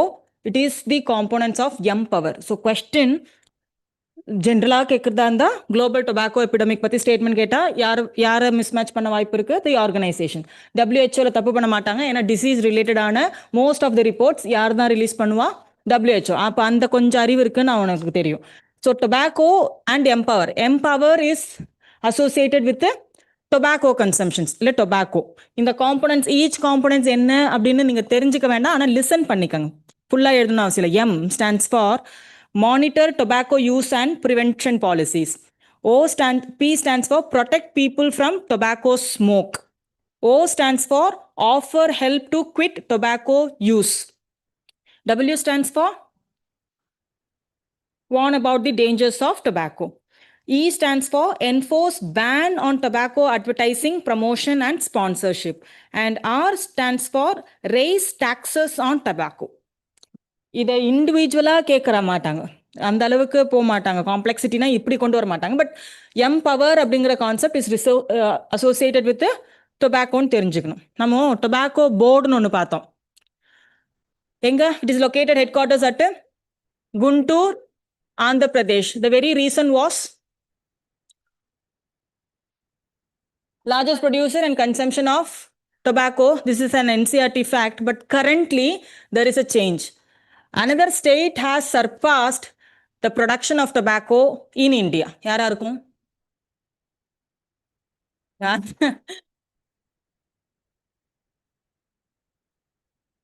இல்ல இல்ல இல்ல இல்ல இல்ல இல்ல இல்ல இல்ல இல்ல இல்ல இல்ல. நார்த் இல்லப்பா. Gujarat. Gujarat have surpassed Andhra Pradesh. And the board, Guntur, tobacco board is at Guntur. Second is your Andhra Pradesh. So you, Gujarat, Andhra Pradesh, and Uttar Pradesh.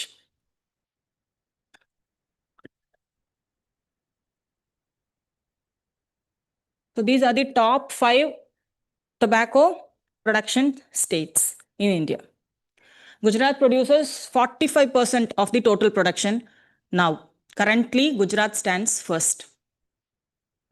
When you take India as a whole, India stands world's second largest producer. India is world's second largest producer of tobacco.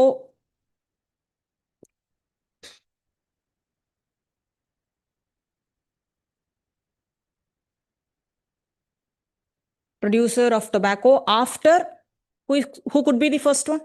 China. After China. And India is again the world's second largest exporter of unmanufactured tobacco. அதாவது tobacco ப்ராடக்டா இல்லை, அந்த tobacco லீஃபாவே, tobacco ரா மெட்டீரியலாவே, அன்மேனுஃபேக்சர்டு tobacco after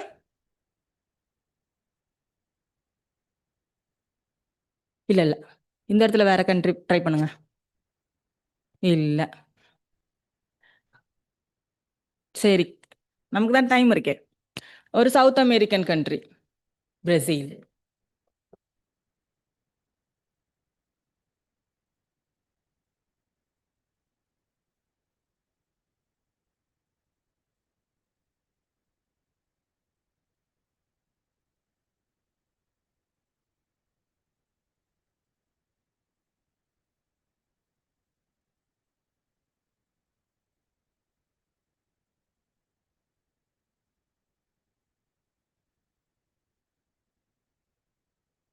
Okay, next ஒரு facts.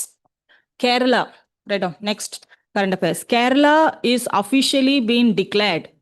Kerala is officially been declared as the first fully digitally literate state in India. Fully literate state எப்போ attend பண்ணி ஆயிடுச்சு. So Kerala இப்போ என்ன attend பண்ணியிருக்கு?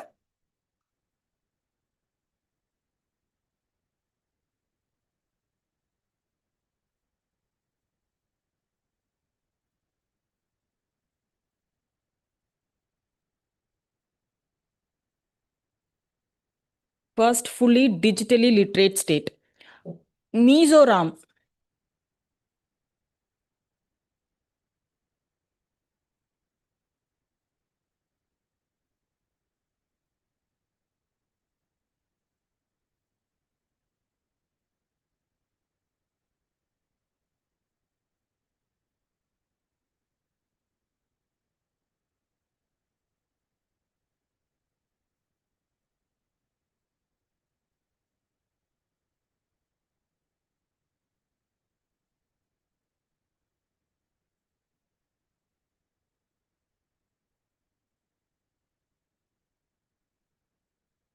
ஸோ ஸ்லைட் டிஃப்ரென்ஸ் என்னன்னு தெரிஞ்சுக்கலாம். What is literacy according to India? இந்தியாவில் லிட்ரஸி ரேட் அப்படின்னு பார்க்கும்போது லீடிங் ஸ்டேட்ஸ் தான்.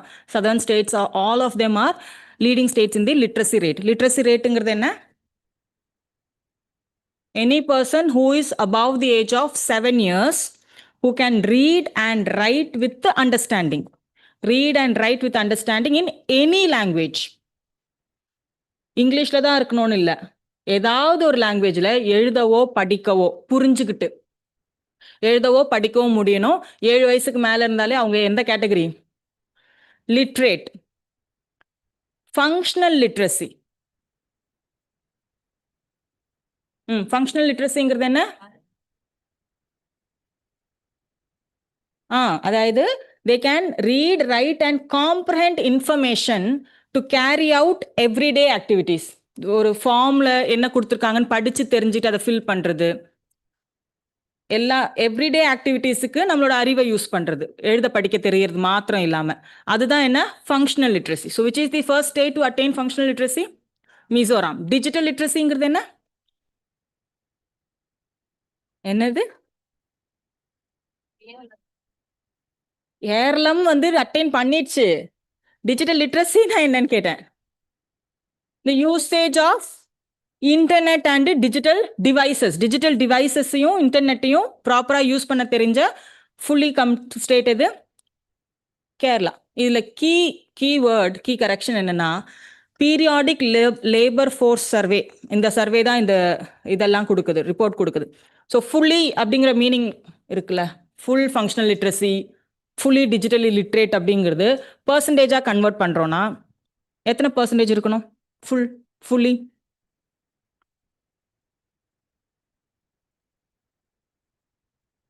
ஃபுல்லினா 100%. 100% அப்படின்னு எங்கன்னா எதனா அட்டைன் பண்ண முடியுமா? மேக்ஸ்ல மட்டும்தான் அந்த ஒரு mark possible. 100 out of 100.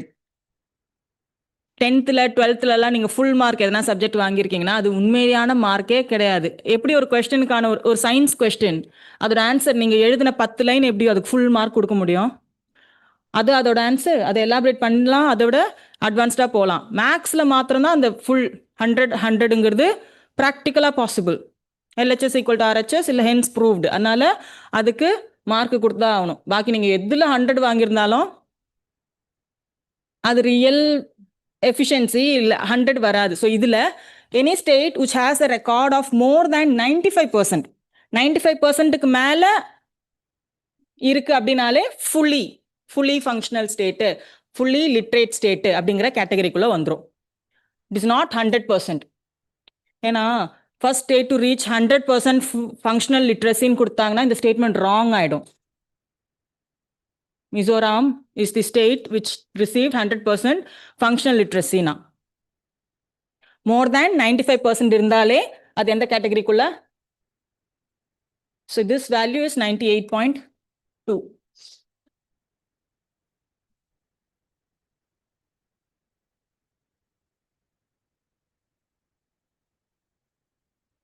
Okay, இன்னும் ஒரே ஒரு கரண்ட் அஃபேர்ஸ் பார்த்துட்டு இன்னும் 1 2 give the heading Global Network of Age-Friendly Cities and Communities. Global Network of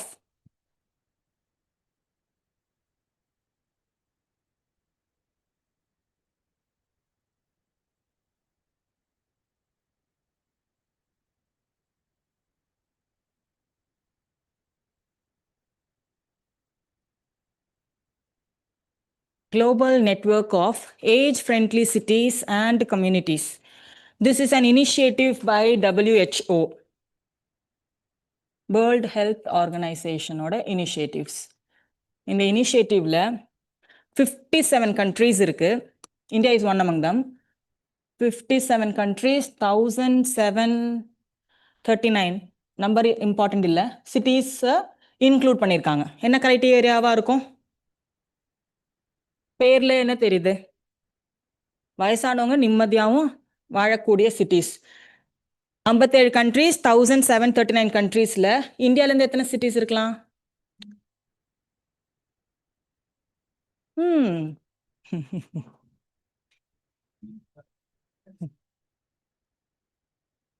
Kozhikode is the recently added member, granted membership. The city is Kozhikode.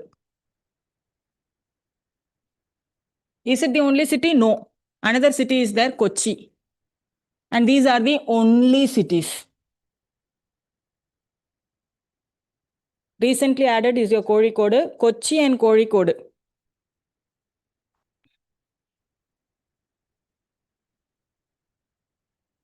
Okay, one liner. இந்த சிட்டியோட criteria என்னன்னா, it promote environment where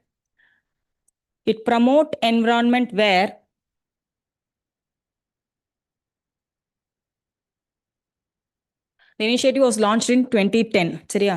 இப்போதான் very recently தான் யார் உள்ள போயிருக்கா? கோழிக்கோடு. ஒரு 2-3 வருஷத்துக்கு முன்னாடி தான் யார் போனா? Promote environment where older people can older people can live healthy, active, and inclusive lives. Healthy, active, and inclusive lives. So இந்தியாலேயே இந்த 2 சிட்டிஸ் தான் இந்த இனிஷியேட்டிவ்க்குள்ள போயிருக்கு. ஓகே, நான் ஒரே ஒரு டாபிக் நான் பெருசா சொல்ல மாட்டேன், சிம்பிளா சொல்லிக்கலாம். Okay, I'm gonna give the list of some of the schemes which are completing their 10 years by 2026 or early 2027. So இந்த ஸ்கீம்ஸை பற்றின ஒரு அவுட்லைன் கரண்ட் அஃபேர்ஸில் அது ப்ராப்பர் பார்த்துன்னா நம்ம அது கரண்ட் அஃபேர்ஸ்லேயே பார்க்கலாம், இல்லைனா வீட்டுக்கு போய் நீங்கள் இது எல்லாமே என்னன்னு பார்க்கணும். First 3 Jan Suraksha schemes, 3 important Jan Suraksha schemes, insurance schemes.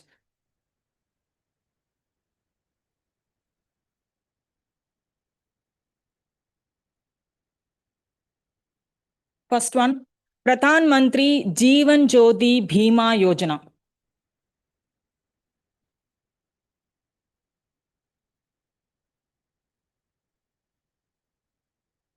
Jeevan Jyoti Bhima Yojana. Second one, Pradhan Mantri Suraksha Bhima Yojana.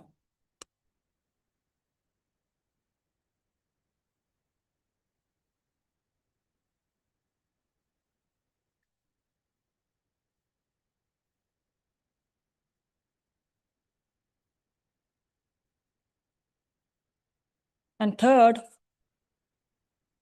Atal Pension Yojana.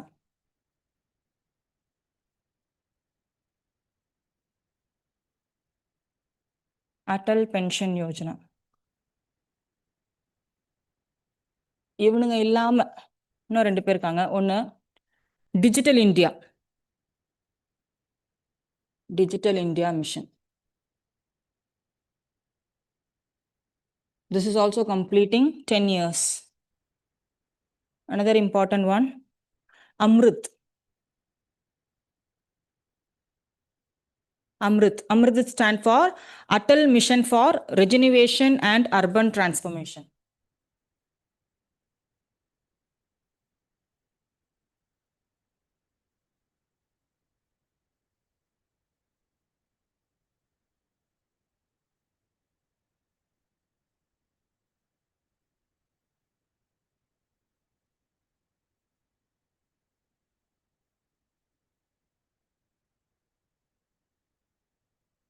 Atal Mission for Regeneration and Urban Transformation, Ministry of Housing and Urban Affairs.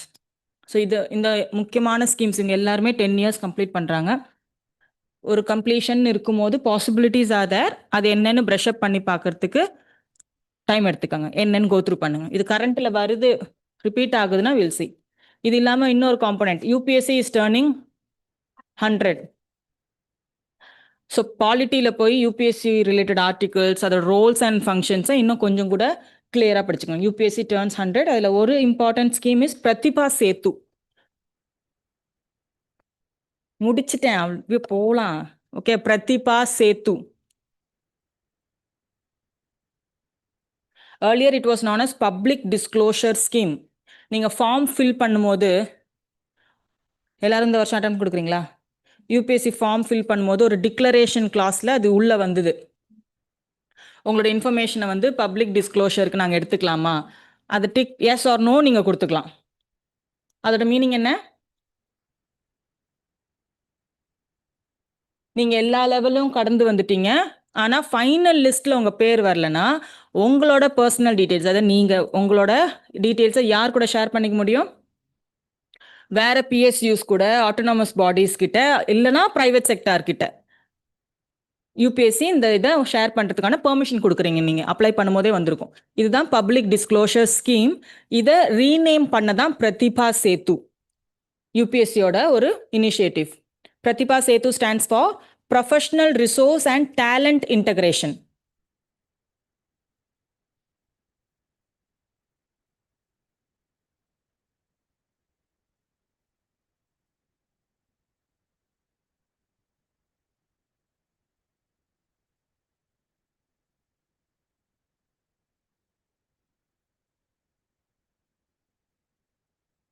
Earlier, It was public disclosure scheme. System of scheme of scheme.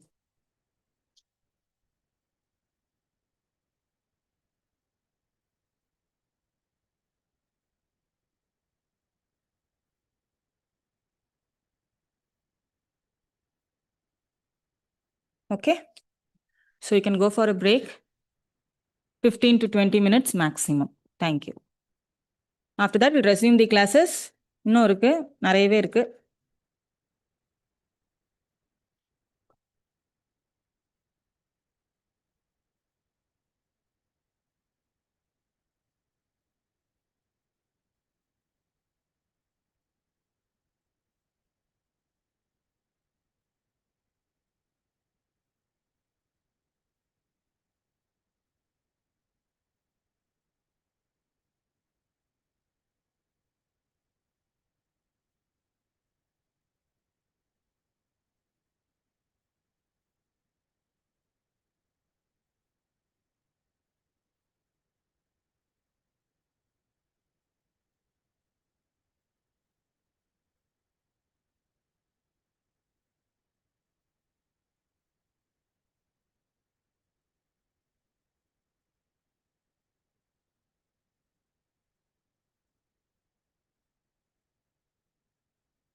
So good evening.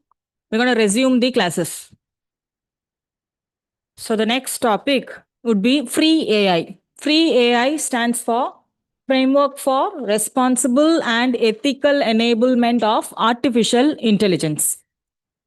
Question என்னன்னா ரொம்ப simple question. Free AI deals with or the adaptation of AI techniques தான் இது in the field of இல்லை இந்த sector ஆஃப்னு கேட்கலாம். இந்த பார்க்கும்போது free AI adaptation இது education, health, technology, finance, industry என்ன செக்டராக வேணா இருக்கலாம். அசம்ஷன் ஓகேவா?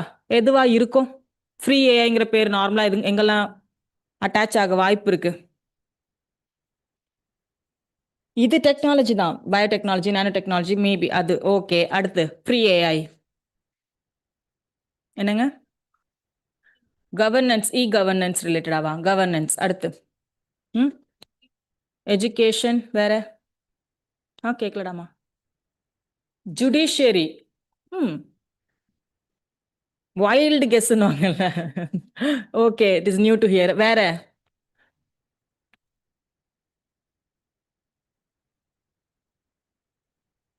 financial sector,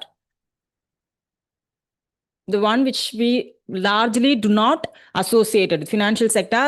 RBI has set up a committee, Framework for Responsible and Ethical Enablement of Artificial Intelligence, and they have developed 7 sutras. இது கேள்விப்பட்டிருப்பீங்க, 7 sutras of RBI. So this is the nothing but this is the serves as the foundational principle for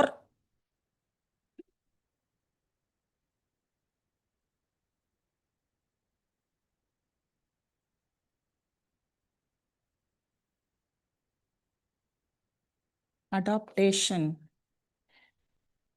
AI adaptation.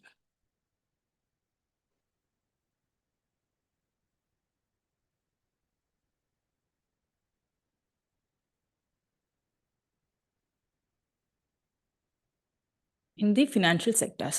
So financial செக்டாரில் ஏஐயை உள்ளே கொண்டு வரத்துக்கு RBI setup பண்ண committee தான் free AI. அது டெவலப் பண்ண பிரின்சிபல்ஸை தான் என்ன சொல்கிறோம்? 7 சூத்ராஸ்ன்னு சொல்லுவோம். 7 இம்பார்ட்டன்ட் ப்ரையாரிட்டி லிஸ்ட் இருக்குது. That you can go through. The relevance or the question perspective would be the organization and the sector. From the very name, it could be a misnomer type of question. Free ஏஐன்னு கொடுத்து ஐசிடின்னு சொன்னாங்கன்னா ஈஸியாக connect பண்ணிப்போம், இருக்கலாம். First statement true அப்படிங்கிற மாதிரிலாம். Okay, it is in the financial sector.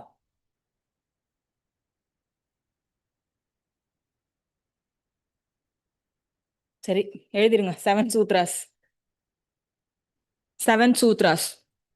7 bulletins போட்டு. First one, trust in the foundation. Trust in the foundation. கண்டிப்பாக 7 சூத்ராஸ் ப்ரிலிம்ஸ் பெர்ஸ்பெக்டிவ்ல கேட்கறதுக்கு வாய்ப்பு ரொம்ப கம்மி. ஆல் 7 கொடுத்து ஐடென்டிஃபை தி 7 எல்லாம் சொல்ல மாட்டாங்க. Since it is a class, அதை நான் ஸ்கிப் பண்ணிட்டு போவேன். நீ படிச்சுக்கோன்னு சொல்ல முடியாதுல்ல, அதனால எழுதிடு. Second one, people first. First one, trust in the foundation. Second, people first. Third, innovation over restraint.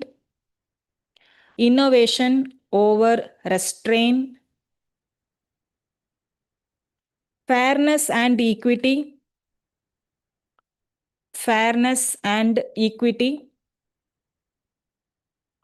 Next, accountability. Understandable by design.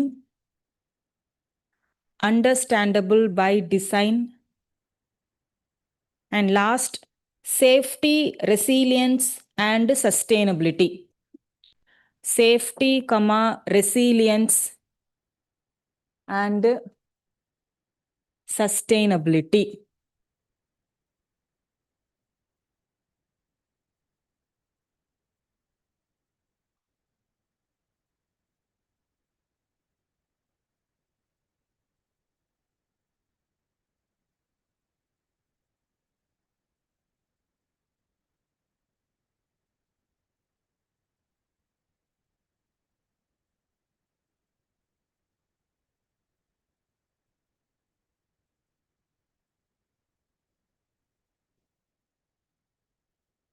Okay, settle ஆயாச்சா newcomers?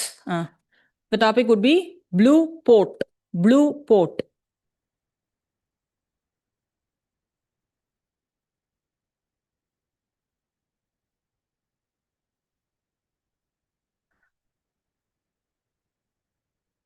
First, write down what is a blue port, then I'll tell you what the current affairs is. So, blue port is a modern, sustainable. A blue port is a modern, sustainable, and technologically advanced fishing harbor. Technologically advanced fishing harbor designed to support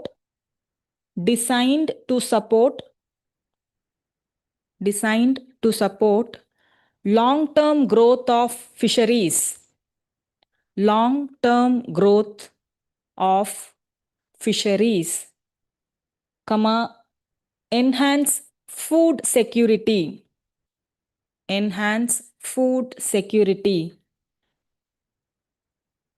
and promote environment and social inclusion, environmental and social inclusion in coastal communities.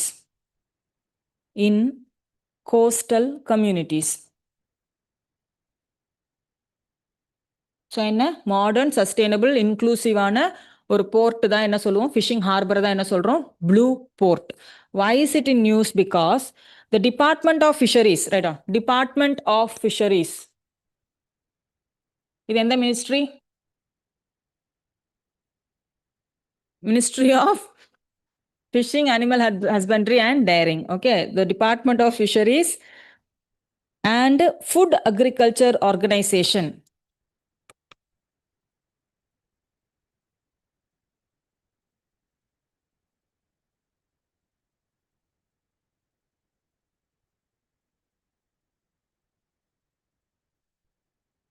They Food Agriculture Organization and the Department of Fisheries under Ministry of Fisheries, they have signed a technical cooperation program agreement.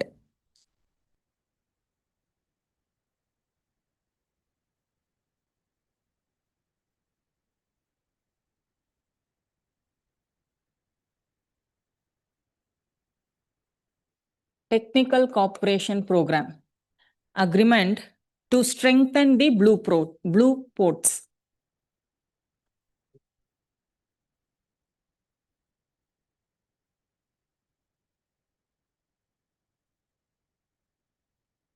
So blue ports Tandi, the technical agreement was made with the Ministry of Fisheries is understandable.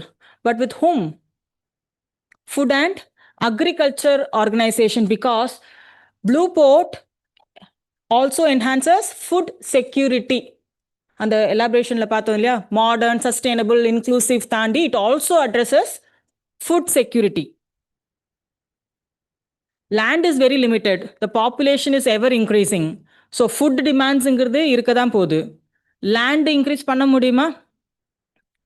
அது geography, அது ஓகேவா, அதுவா மனசு வச்சு ஒரு புது ஐலண்டை ஒன்று create பண்ணாதான் உண்டு. ஆனால் அது எல்லாமே geomorphic process, it will take millions and trillions of years to happen. அப்போ அடுத்த ஃபுட்டுக்காக லேண்டிலேருந்து மாறி நம்ம எங்கே பார்த்துட்ருப்போம்? கடல் தான், ஓஷன் தான் ஃபுட் செக்யூரிட்டிக்கான அடுத்த பொட்டென்ஷியல் ஏரியா. அடுத்த பொட்டென்ஷியல் இப்போவும் அது பெரிய potential area for protein sources is your ocean. So அதனால this organisation sounds out of it. ஒரு ஸ்டேட்மெண்ட் கொடுக்குறாங்கன்னு வைங்களேன், போர்ட்டுக்கும் ஃபுட் அண்ட் அக்ரிகல்ச்சரல் ஆர்கனைசேஷனுக்கும் சம்மந்தம் இல்லையேன்னு தோணும். இல்லை, ப்ளூ போர்ட்னா என்னன்னு தெரிஞ்சதுன்னா இவங்களோட ரோல் என்னன்னு புரியும். Okay, so this is an important current affairs. Next one, blue ports தாண்டி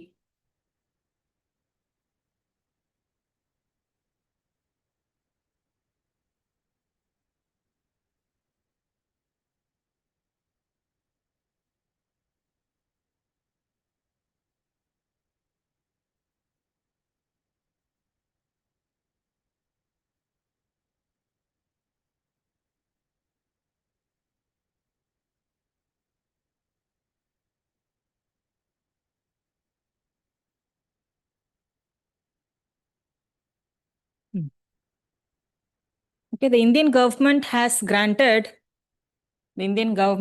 granted large ships as infrastructure. So large ships are now classified as the infrastructural component or infrastructural sector. So large ships na enna the eligibility. It is defined as a commercial vessel. Yaar yaarla infrastructure na it defined as a commercial vessel with a gross tonnage of 10,000 or more. Weight, okay, gross tonnage of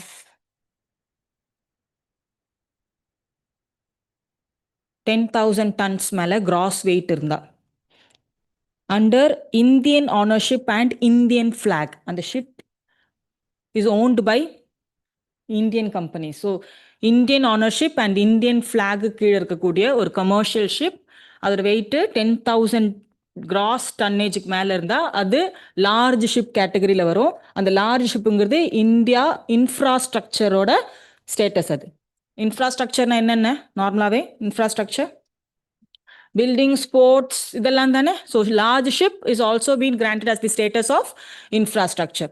இது ஒரு status அக்கேர் ஆகணும்னா ஒரு லிஸ்ட்டை வந்து அந்த லிஸ்ட்டில் இதை add பண்ணணும். அந்த லிஸ்ட் பேர் harmonised master list.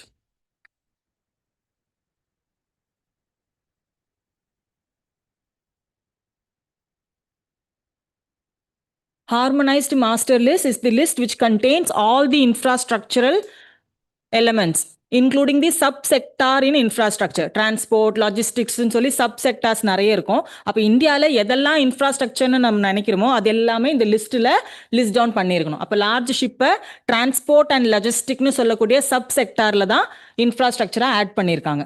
Transport and logistic அவ்வளோ இது தெரியலனாலும் the harmonized master list is maintained by Ministry of Finance.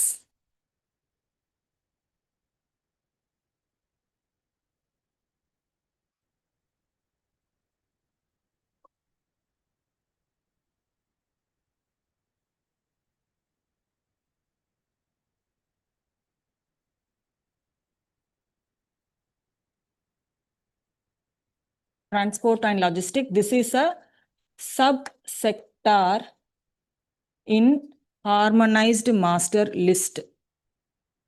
Subsector of infrastructure.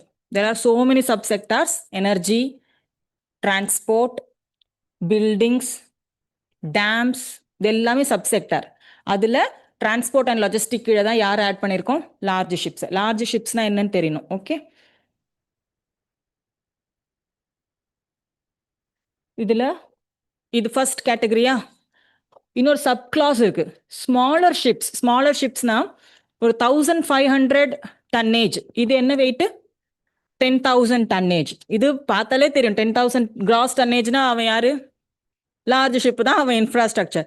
இந்தியாவிலே பில்ட் பண்ணி இந்தியா ஓன் பண்ணுற 1500 டன்னேஜில் இருக்கக்கூடிய ஷிப்ஸுமே எந்த கேட்டகரிக்குள்ளே போயிடும்? Large ships.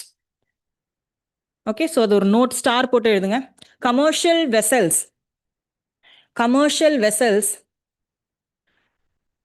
built in India, underline the word built in India, comma, Indian owned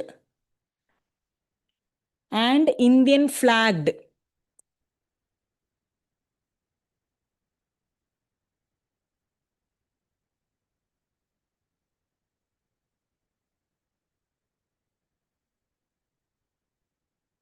With a gross tonnage of 1500 or more. With a gross tonnage of 1500 or more. Is also considered as infrastructural component. Large ship.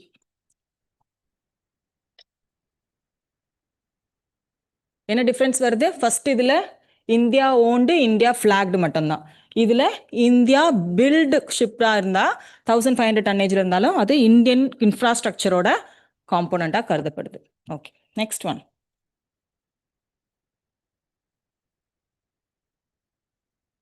FDI. FDI எழுதுங்க. FDI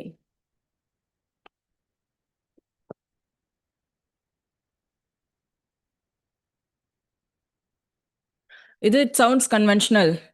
foreign direct investment. இது என்னது? Foreign direct இன்வெஸ்ட்மெண்ட்ஸ்னா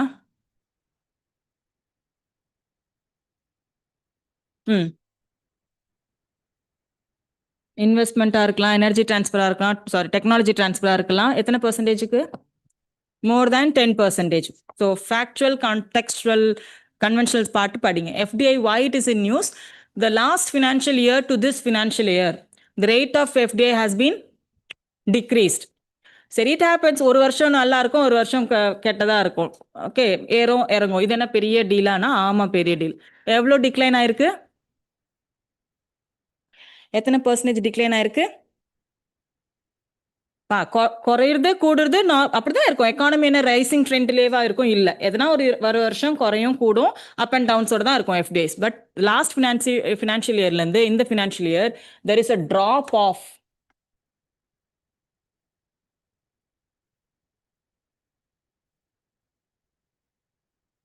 அப்படின்னா அதான் 96.5% declined sharply. எப்படி இதை describe பண்றாங்கன்னா, it declined.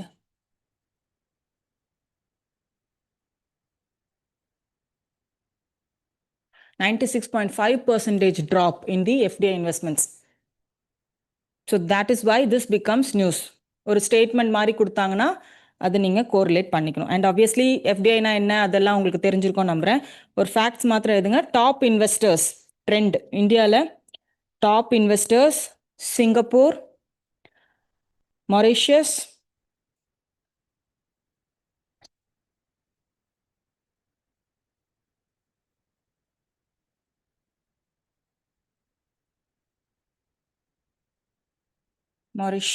Netherlands and UAE. Top investors. Leading sectors.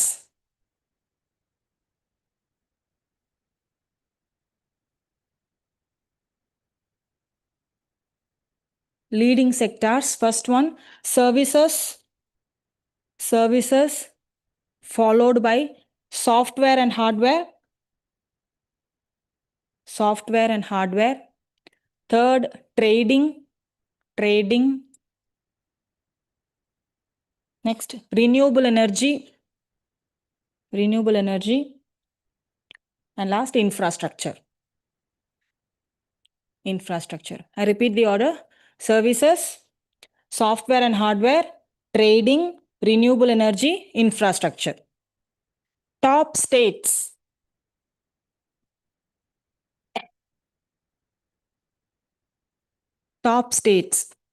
Receiving FDI. First one,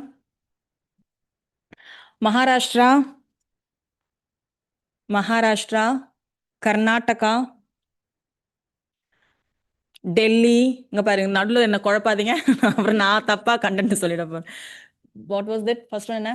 Maharashtra, Karnataka, Delhi, Gujarat and Tamil Nadu.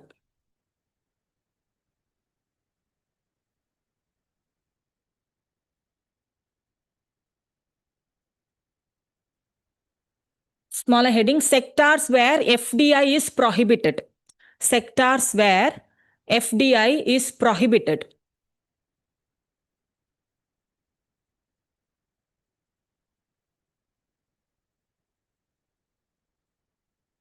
Lottery business,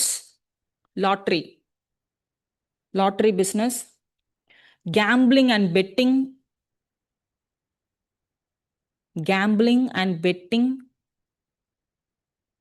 chit funds and nidhi companies, chit funds and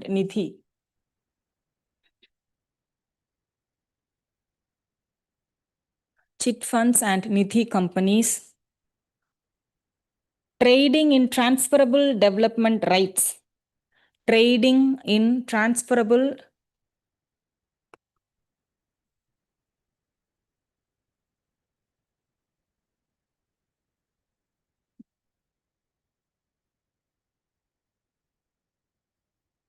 TDRs, transferable development rights.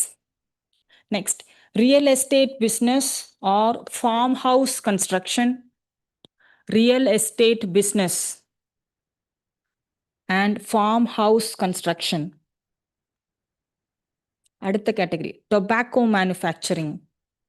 Tobacco manufacturing.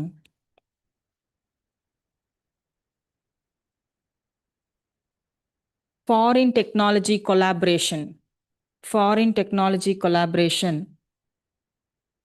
அதை elaborate பண்ணுங்க. ஏன்னா this is again a foreign investment தான். So foreign technology collaboration எதை emphasise பண்ணுதுன்னா licensing for franchisee, licensing for franchisee,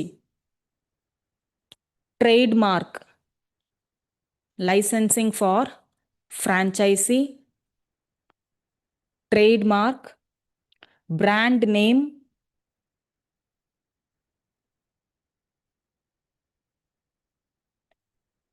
management contracts, etc.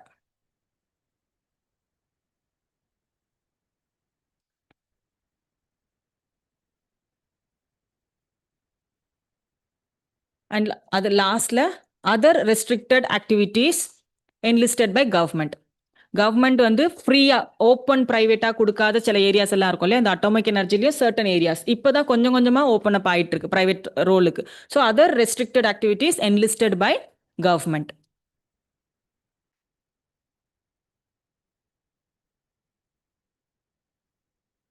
So recently in 2025, 100% FDI, 100% FDI is allowed in insurance company.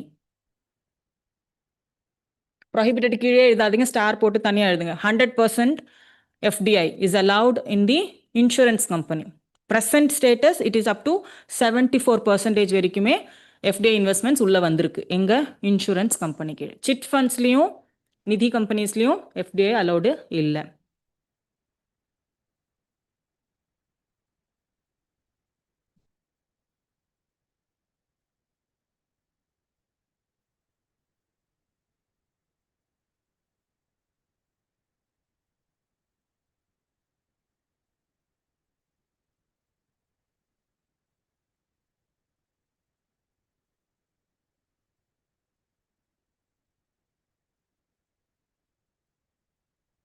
Right on one fact. Sikkim's Yakten village.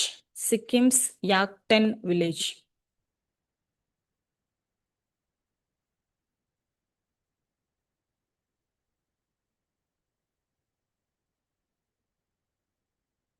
Yakten village is officially declared as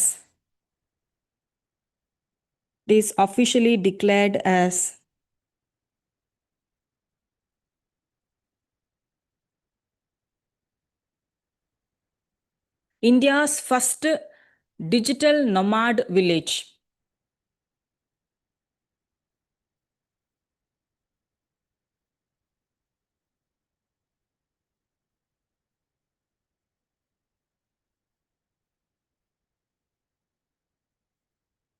Digital nomad village, meaning they utilize the internet for their work, but their work is not permanent in one location. They are subjected to move to different places, but they work with the help of digital facilities. So India's first digital nomad village is in Sikkim.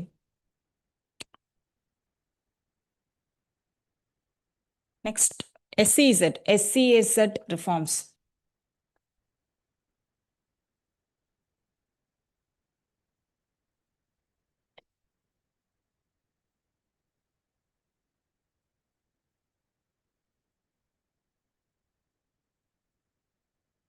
So SEZ demarcated by Ministry of Commerce and Industry.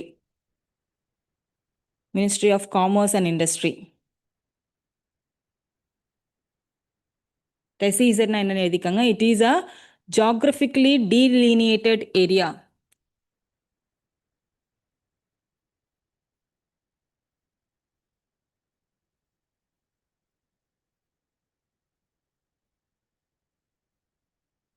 Geographically delineated area within a country that has economic laws and regulations within a country that has economic laws and regulations different from the rest of the country. Different from the rest of the country. ஏன் இதை டிஃப்ரெண்ட்டாக வச்சுருக்காங்க? ஏன் அந்த ரீஜியனில் வந்து மற்ற ரீஜியனில் இருக்கிற மாதிரி எக்கனாமிக் லாஸும் எக்கனாமிக் ரெகுலேஷன்ஸும் இருக்காது? எதுக்காக எஸ்இஇசட் எதுக்காக ஃபார்ம் பண்ணுறோம்? எஸ், இன்வெஸ்ட்மெண்ட்ஸை அட்ராக்ட் பண்ணுறதுக்கு, அந்த ரீஜியனை டெவலப் பண்ணுறதுக்கு, எம்ப்ளாய்மெண்ட் ஆப்பர்ச்சுனிட்டிஸ் கொடுக்கறதுக்கு. So comma designed to attract foreign and domestic investment. Designed to attract foreign and domestic investment, comma, boost exports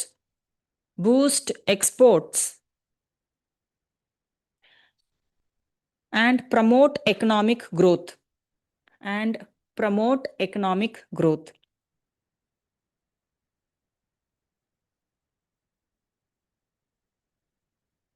So there are some modifications, or 4 or 5 modifications which have been done in the SEZ rules 2006.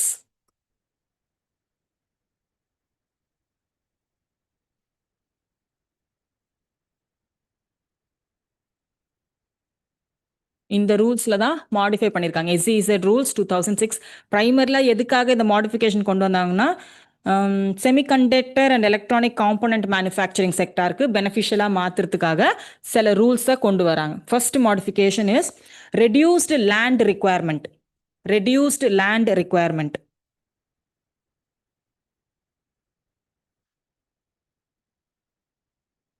First ஒரு semiconductor plant ஒரு எஸ்இஇசட்ல கொண்டு வரணும்னா 50 hectares இருக்கணும் minimum land. இப்போ 10 hectares reduced to 10 hectares.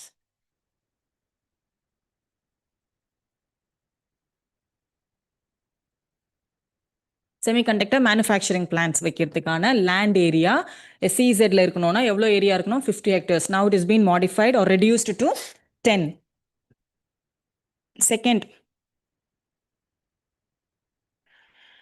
land encumbrance relaxation.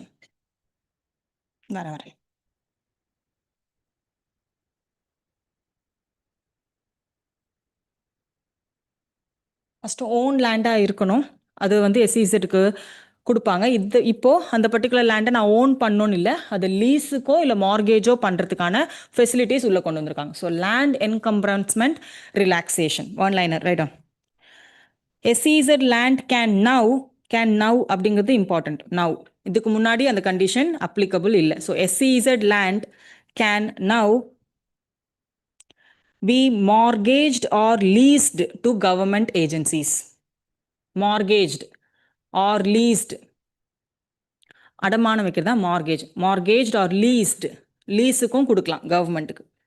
to government agencies.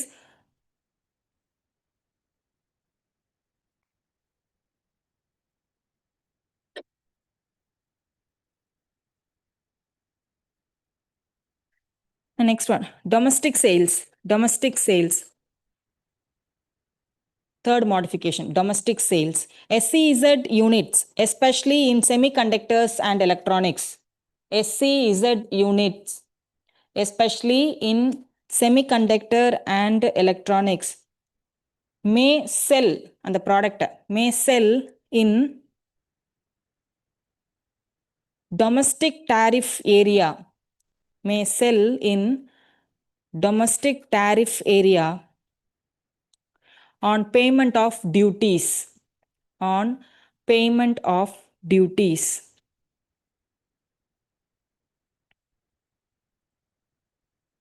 என்னப்பா? Okay, I repeat. SEZ units, especially in semiconductor and electronics, may sell in the domestic tariff area on payment of duties. So largely SEZ-ல produce ஆகிறதெல்லாம் எதுக்காக எடுத்துகிட்டு வருவாங்க? எக்ஸ்போர்ட்ஸுக்காக. So domestic மார்க்கெட்லேயும் செல் பண்ணுறதுக்கான option, ஒரு duty பே பண்ணிவிட்டு அந்த எலக்ட்ரானிக்ஸ் அண்ட் செமிகண்டக்டர்ஸை எங்கேயும் செல் பண்ண முடியும்? டொமஸ்டிக் டேரிஃப் அப்ளை ஆகக்கூடிய வித்தின் கண்ட்ரிக்குள்ளேயும் சேல் பண்ணிக்கலாம். Fine. So these are some modifications. Next one, Aditi scheme. Aditi scheme.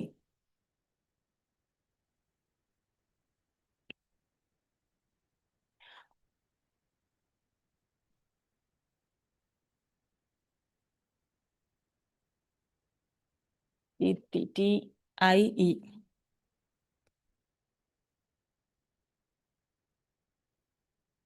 Heard of Aditi?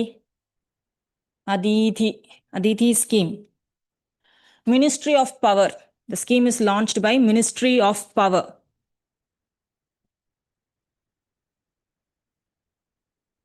Aditi stands for Assistance in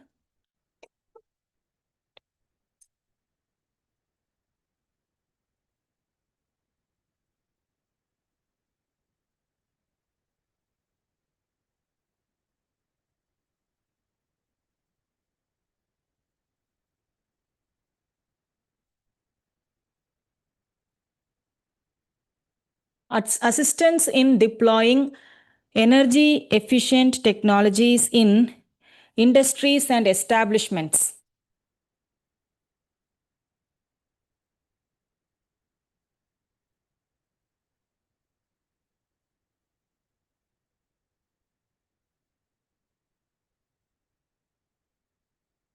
Scheme. Assistance in deploying energy efficient technologies in industries and establishment scheme by Ministry of Power. Write down one line what this scheme is all about.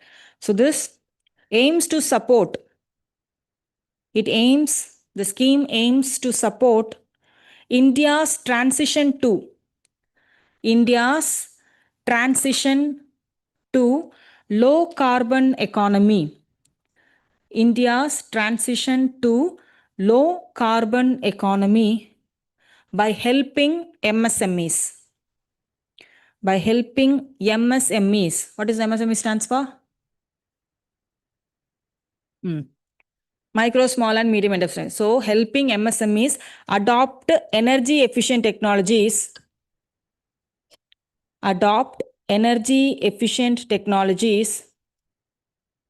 Through financial and technical assistance.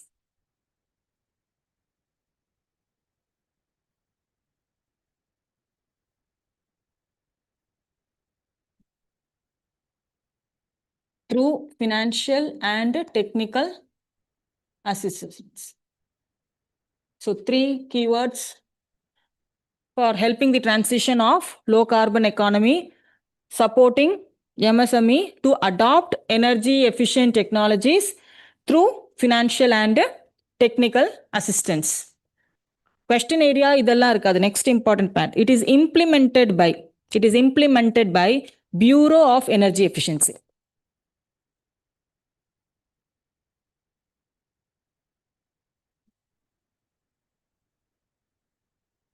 It is implemented by Bureau of Energy Efficiency.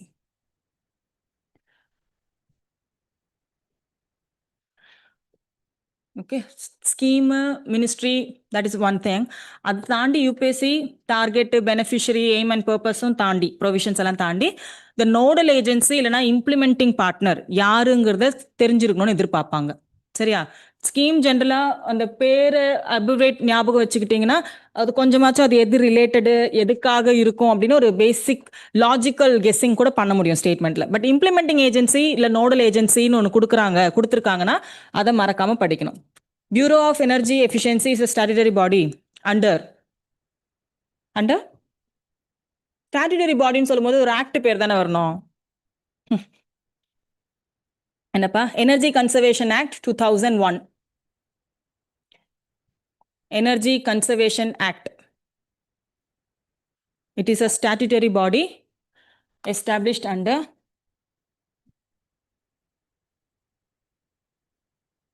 Energy Conservation Act 2001, which functions under Ministry of Power. Functions under Ministry of Power.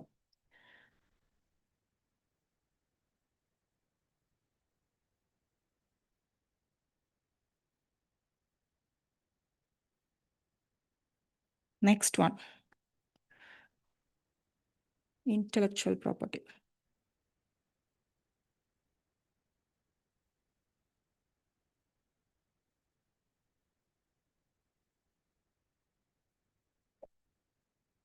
Okay, green ammonia.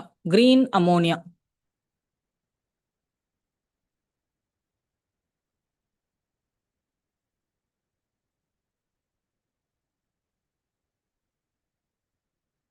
Green ammonia.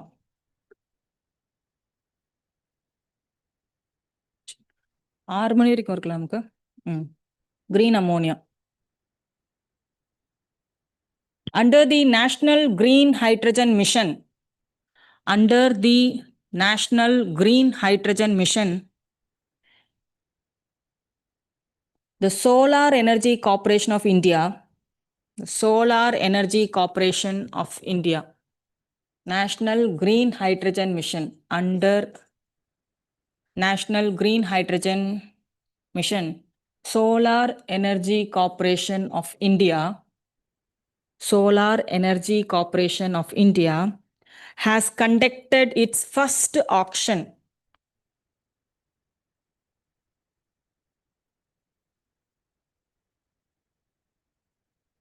First auction for the sale of green ammonia.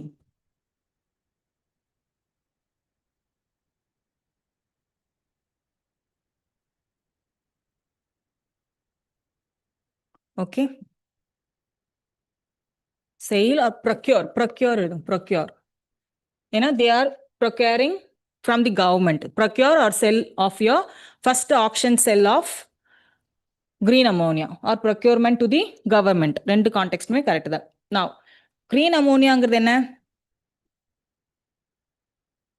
Green ammonia. ரினியூவபிள்ல இருந்து drive பண்ணக்கூடிய அமோனியாவை தான் green அமோனியான்னு சொல்லுவாங்க. One liner. Ammonia produced using renewable energy instead of fossil fuels. Ammonia produced using renewable energy instead of fossil fuels. It is made by combining green hydrogen and nitrogen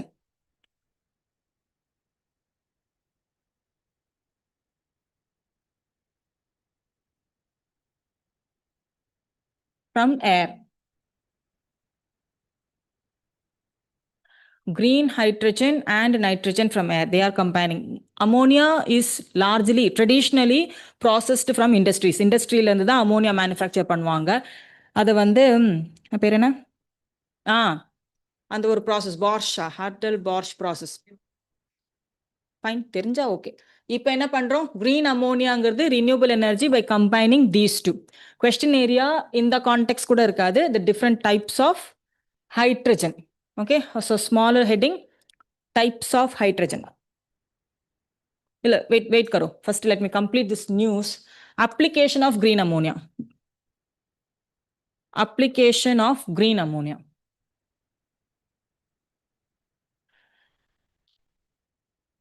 Fertilizers,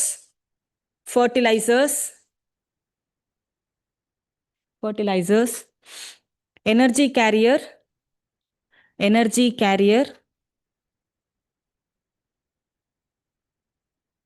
power generation,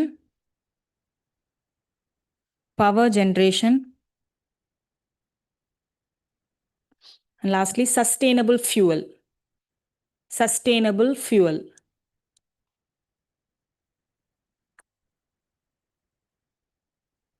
Okay.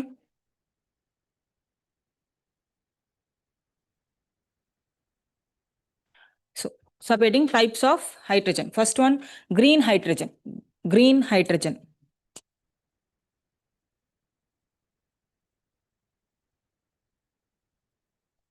இல்லை, நான் colour சொல்லிடுறேன். அது என்னென்ன hydrogen note பண்ணிக்கிறீங்களா? green hydrogen, blue hydrogen, various types of. First one from electrolysis or from renewable energy, green. Blue hydrogen from natural gas. Gray hydrogen, நீ colour மாத்திரம் எழுது, வீட்டுக்கு போய் அது எதுல இருந்து வருதுன்னு பார்த்து எழுதுங்க, சரியா? Blue hydrogen, green, blue, grey, yellow, pink, பிடிச்ச கலர்லாம் இல்லை, இது எல்லாமே types of hydrogen. brown or black, white.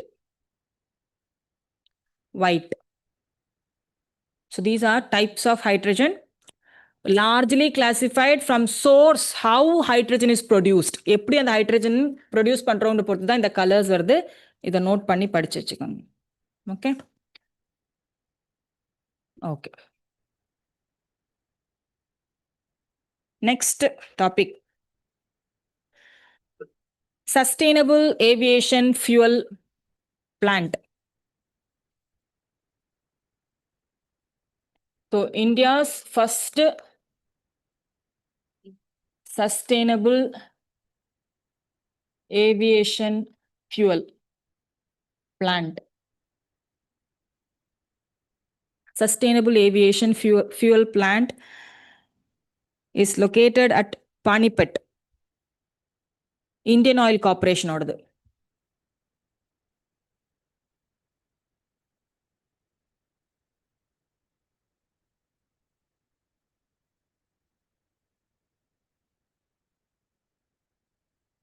ட்ரெடிஷ்னலா இல்லை ஜென்ரலா எந்த ஃபியூவல் யூஸ் பண்ணுவோம் அப்படின்னா ஏவியேஷன் டர்பைன் ஃபியூவல்னு சொல்லுவோம். Aviation turbine fuel, ADF, which is derived from crude oil.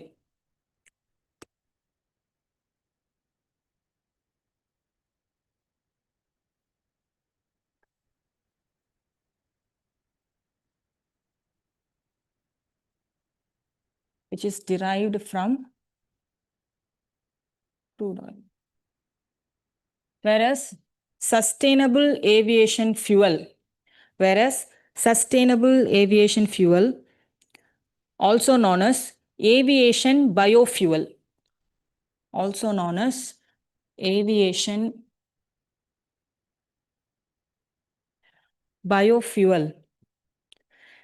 is made from sustainable feedstocks.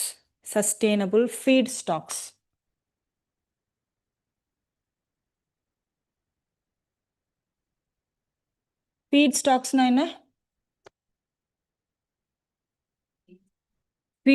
Feeder plants na enna?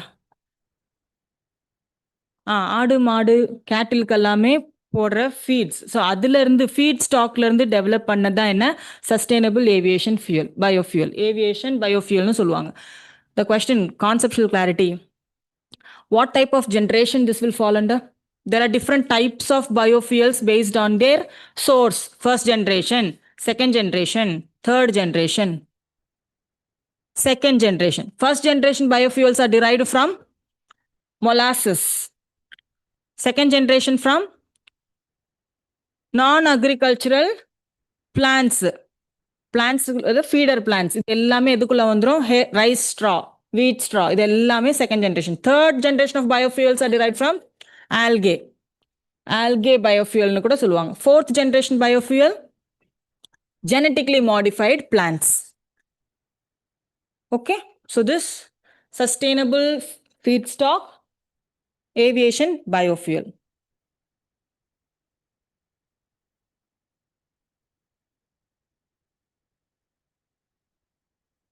Next one, discovery of natural gas.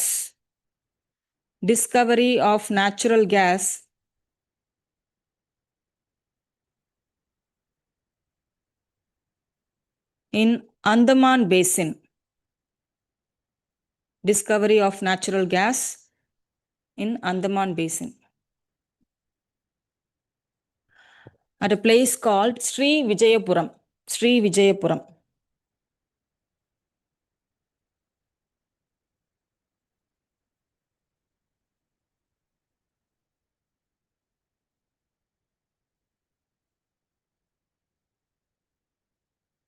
Vijayapuram, well number 2. அந்த அளவுக்கு டெக்னிக்கலா இல்லைனாலும் Sri Vijayapuram is an island in the of coast, eastern side of Andaman.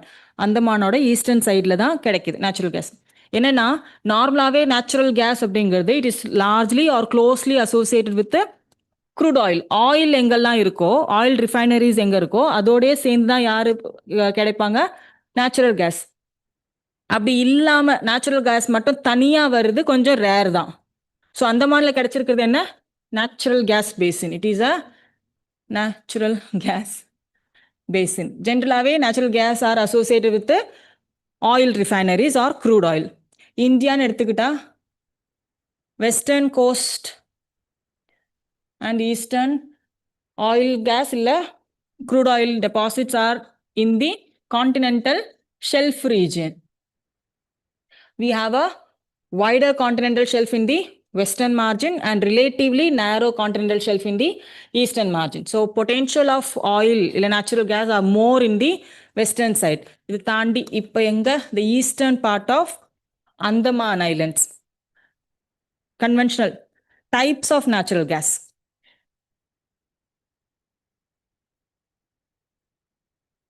Types of natural gas. First one, wet gas. Wet gas. Wet gas is also known as associated gas. அப்போ இது எதுவா இருக்கும்? எங்கெல்லாம் crude oils இருக்கோ, க்ரூட் ஆயில் வெல் இருக்கோ, அதுலேருந்து நம்ம natural gas எடுத்தோம்னா அது எந்த மாதிரி type? Wet. So right on. Wet or associated gas. Natural gas found in association with crude oil. Natural gas found in association with the crude oil.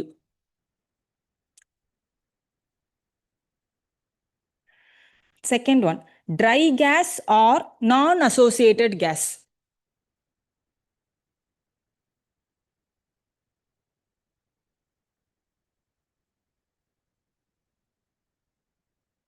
Dry gas or non-associated gas. அப்போ இது யாரா இருக்கும்? When reservoirs contain only gas and not oil. When reservoirs contain only gas and not oil. அப்போ அந்தமான் பேசின்ல கண்டுபிடிச்சது எந்த மாதிரியான natural gas? Try natural gas. Maybe ஒரு word add on பண்றாங்க, வெட் நேச்சுரல் கேஸ் இல்ல ட்ரை நேச்சுரல் கேஸ்னு ஆட் ஆன் பண்ணாலே அந்த statement true R ஃபால்ஸாங்கிற மாதிரி டைலமா போயிடும். புரிஞ்சுக்க முடியுதா? Third one, coal bed methane. Third type, coal bed methane. Coal bed methane.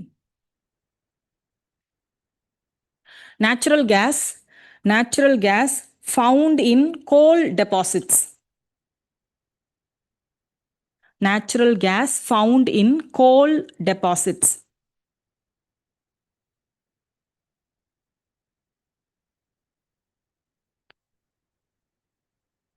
Coal bed methane is also referred to as sweet gas. Sweet.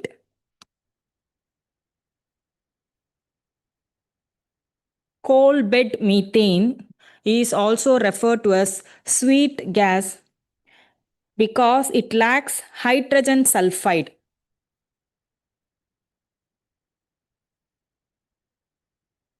It lacks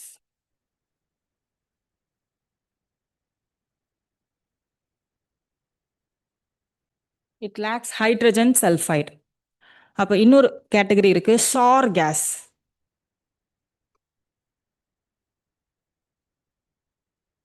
Coal bed methane sweet gas because it lacks hydrogen sulfide. அப்போ sour gasனா என்னவா இருக்க முடியும்? Right on. Natural gas that contain hydrogen sulfide. Natural gas that contain hydrogen sulfide or other organic sulfur compounds. Or other organic sulfur compounds.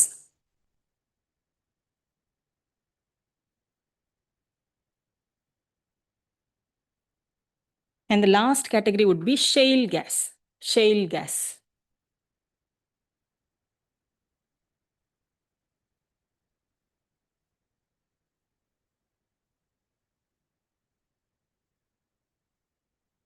Shale sedimentations-ல இருக்கிறது தான் shale gas, right? Shale gas are also referred to as tight gas.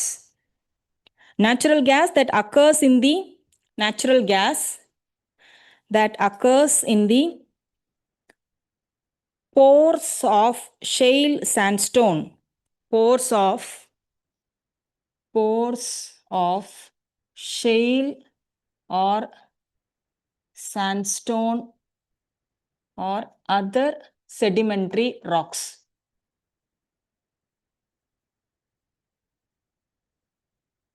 Shale, sandstone, both are examples of sedimentary rocks. So sedimentary rock bedல trap ஆயிருக்கக்கூடிய natural gas தான் என்னன்னு refer பண்ணுவோம் shale gas. Largely associated with the shale, that is why the name shale gas. They are trapped in the between the rock system, therefore they are referred as tight rocks. Sedimentary bedல அது கிடைக்கும். Sedimentary rocks இருக்கக்கூடிய bedல இந்த மாதிரி natural gas கிடைக்கும். Okay, சும்மா ஒரு காமனா benefits of natural gases. Benefits of natural gas as a fuel.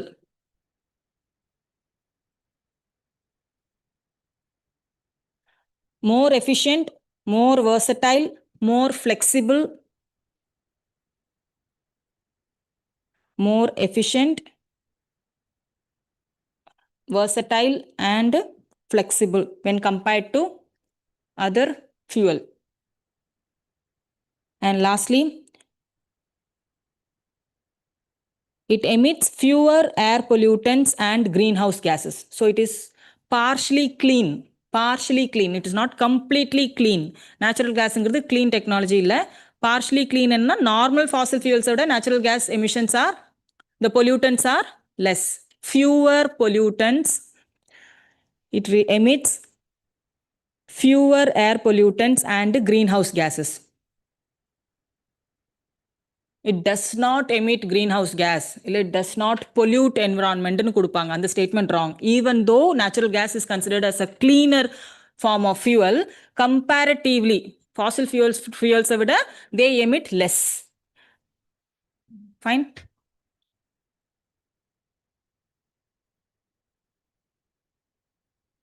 அடுத்தது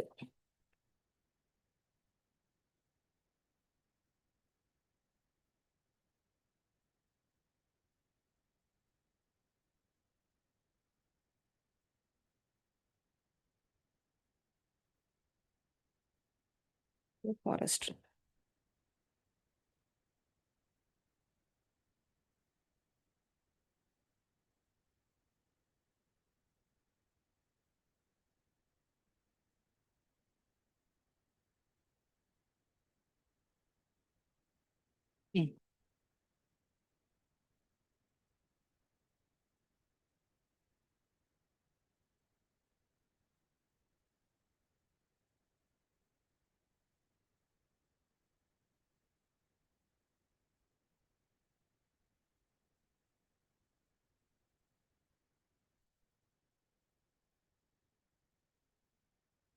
So these are two important plant species in news.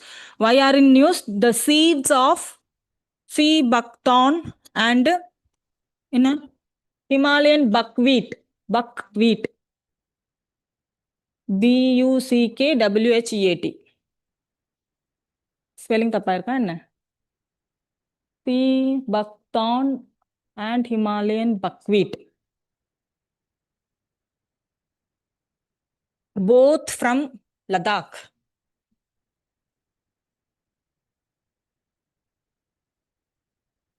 So the seeds of sea buckthorn and Himalayan buckwheat has been sent to the International Space Station for experiments under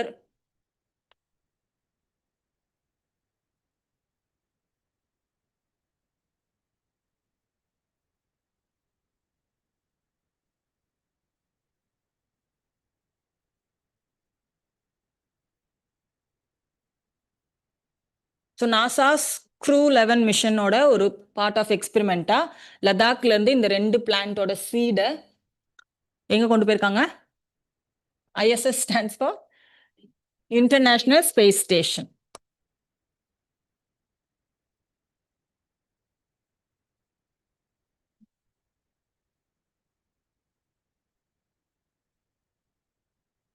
So you need to study why these plants are chosen or the importance or significance of these two plants. First one, sea buckthorn. Sea buckthorn.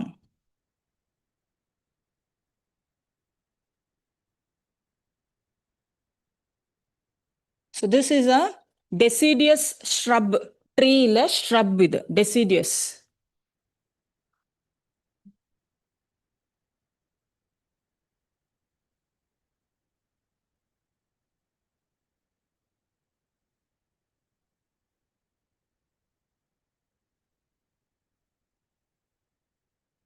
With bright yellow or orange berries, fruits,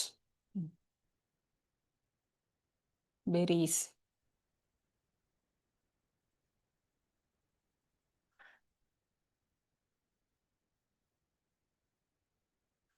Okay, this plant is native to cold temperate regions of. This plant is native to cold temperate regions of Europe and Asia.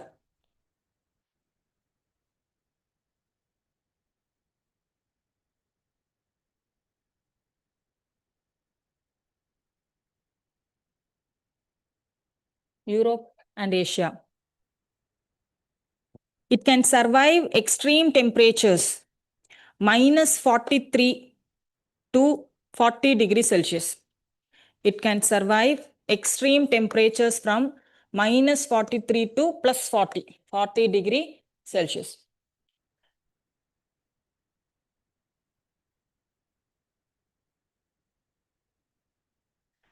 So mainly in India, it is mainly found in the cold desert regions of Ladakh. Cold desert regions of Ladakh.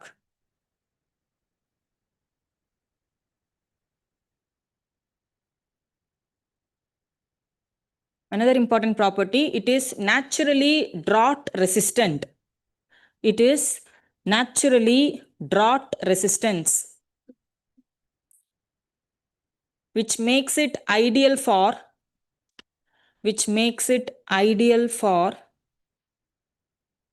restoring vegetation in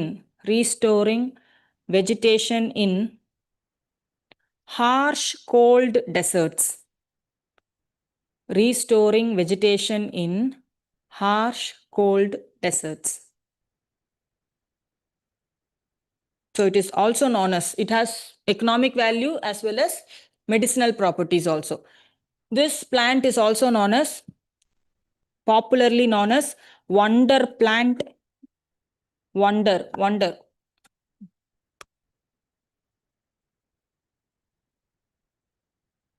Ladakh gold. Wonder plant, Ladakh gold. Golden bush. Gold mine. இது எல்லாமே ஒரே பிளான்ட்டுக்கு தான் இத்தனை பேர். It has so much of economic and medicinal value. It can sustain extreme temperatures. Therefore, it is being kept sent as a part of experiments in ISS. Second one, Himalayan buckwheat.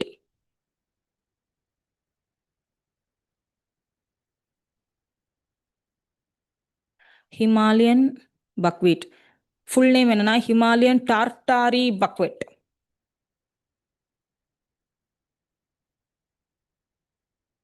Himalayan tartary buckwheat. It is a nutrient rich.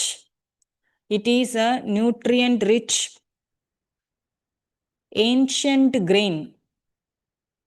Nutrient rich ancient grain grown in the high altitude Himalayan region. Nutrient rich ancient grain grown in the high altitude Himalayan regions.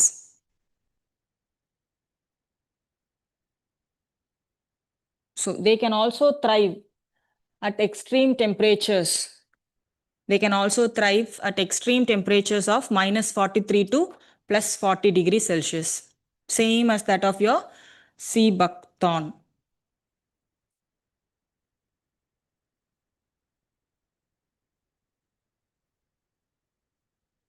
Okay. Public tax.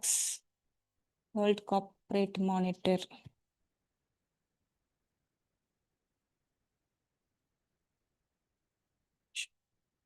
Okay.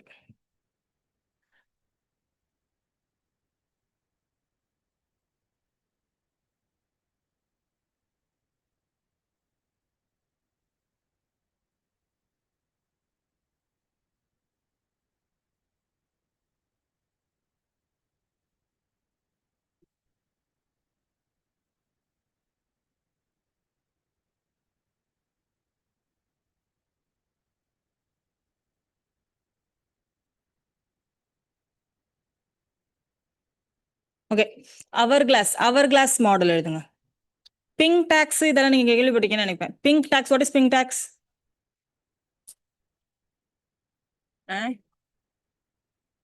Dono மேமா? Dunno ma'am answer இல்லையே. Pink, pink colour is closely associated with women. So woman friendly ப்ராடக்ட்ஸுக்கு ரொம்ப விலை கம்மியா வச்சு விற்கிறது வந்து pink டாக்ஸா இருக்குமா? இருக்காது. ஒரே யூட்டிலிட்டி, ஒரே பர்பஸ் இருக்கக்கூடிய காம்போனன்ட், அதுக்கு ஒரு பிங்க் கலர் கொடுத்து அது விமன் அட்ராக்ட் பண்ற செக்டார்ஸ்ல அதுக்கு அதிகமான பிரைஸ் இருக்கும். அதுதான் பிங்க் டாக்ஸ்ன்னு சொல்லுவாங்க. சரியா? ரேசர்ஸ், இந்த வீனஸ் ரேசர் வரும் தெரியுமா ஆடு, ஜிலட்டின் ரேசர் மென்னுக்கும் வருமா? ஒரு 60-70 ரூபாய் மேக்ஸிமம். என்ன ஒரு 95 எவ்வளோ வரும் ஜிலட் மென்? 20 ருபீஸா? ஆ, வீனஸோட விலை என்ன தெரியுமா? 120 கிட்ட. ஒரே பர்பஸ், நீயும் ஷேவ் பண்ண போற, நானும் ஷேவ் பண்ண போறேன். நானும் தாடி மீசாவில் தான் ஷேவ் பண்ணிக்க போறேன், பாடி ஹேரை ரிமூவ் பண்ண போறேன். அதே தானே? But we are paying more price. ஒரு இது வந்து எல்லா இடத்துலயும் இருக்கும். ஒரு பிங்க் வந்து pink is closely associated with woman.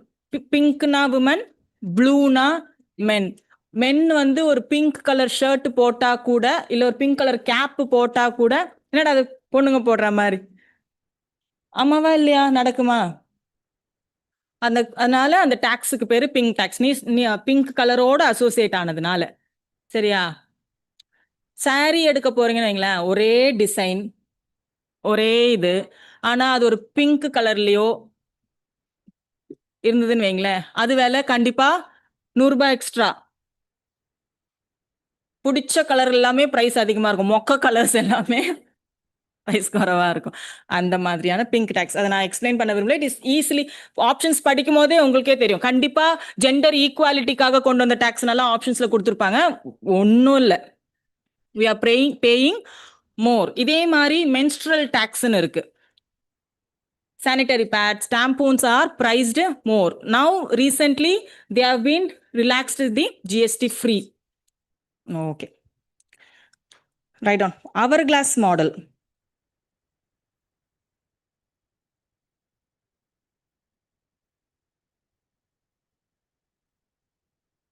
Okay.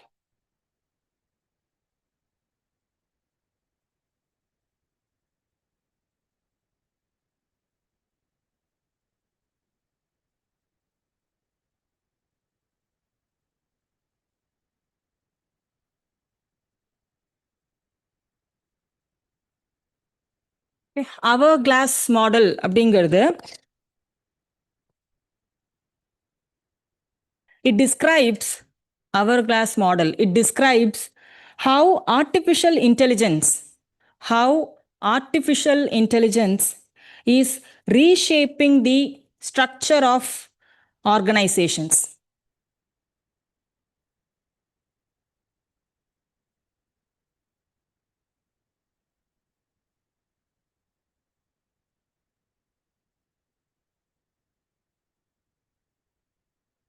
How artificial intelligence is reshaping the structure of organizations. Normally, typically, general characterization, எக்ஸப்ஷன்ஸுக்கு போல, ஜென்ரலாகவே ஒரு சிஸ்டமோட இல்லை ஆர்கனைசேஷனோட செட்டப் எப்படி இருக்குன்னா, ஒரு ட்ரையாங்குலர் இல்லைன்னா ஒரு பிரமிடல் ஷேப்னு சொல்லுவாங்க. அபெக்ஸில் யார் இருப்பா? இந்த சோ கால்ட் லீடர் இல்லைன்னா அந்த top most executive. they occupy a smaller segment. The broad base யாரா இருப்பாங்க? ஒர்க்கர்ஸ். நடுவில் இருக்கிறவங்க யாரு? Intermediates or manager levels. Supervisor, manager, இவங்க எல்லாமே இன்டர்மீடியேட் லெவல். ஏஐ வந்த பிறகு, ஒரு ஆர்கனைசேஷன் செட்டப் வந்த பிறகு, த சென்டர் செக்மெண்ட் இது ஏஐ சூப்பர்விஷனா மாறுது. ஏஐ சூப்பர்விஷன் பண்ணும்போது ஆளுங்களோட நம்பர்ஸ் என்ன ஆகும்? ரெடியூஸ் ஆகும். So the middle sector got narrowed down. அப்போ டாப் லெவலில் திரும்ப அந்த எக்ஸிக்யூட்டிவ் இல்லை லீடர் தான் இருப்பாங்க. பேஸ்லையுமே ஒர்க்கர் தான் இருப்பாங்க. ஒர்க்கரோட சேர்த்து யார் இருக்கும்? AI tools, AI specialist. இந்த மாடல் தான் என்ன சொல்லுவோம்? Hourglass model. Understandable with picture? So the middle zone has been narrowed with AI supervision. இந்த இடத்துல again அதே ஒர்க்கர்ஸ் தான், இவங்களோட ஸ்பெஷலிஸ்ட்ஸ் இருப்பாங்க அண்ட் ஏஐ டூல்ஸ் இருக்கும்.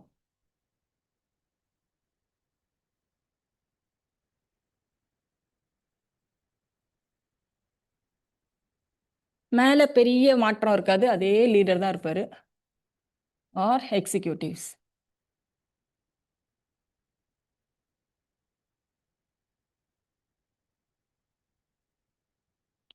Next one. Orange economy. What of orange economy?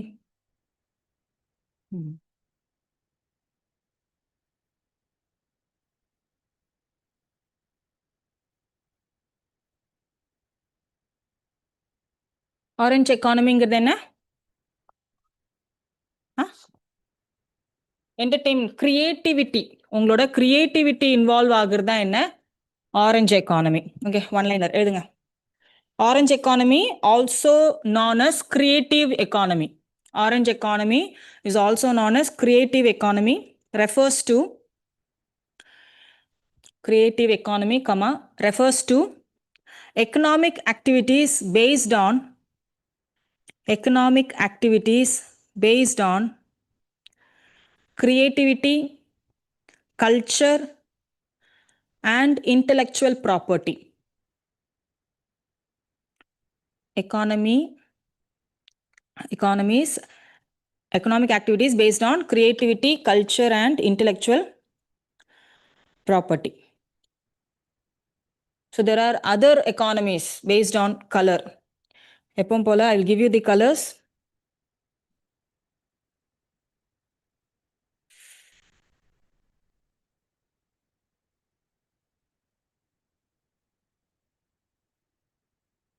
Write down. Green economy. Green economy focuses on green economy. Focuses on sustainability, renewable energy,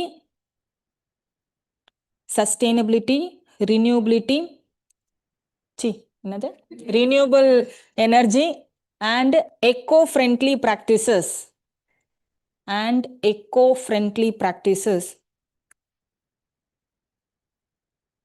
To minimize environmental footprints. Blue economy. Second one, blue economy.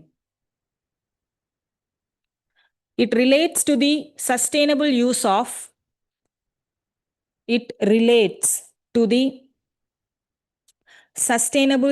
of marine resources. Underline the word marine. Marine resources for economic growth. Including fisheries, maritime trade and coastal tourism.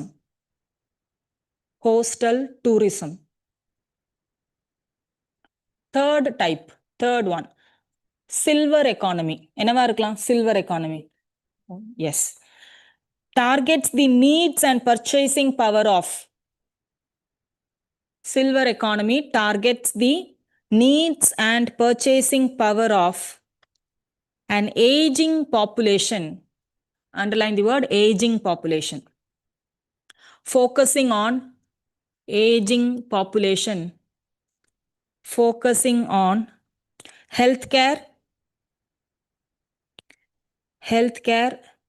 and specialized services.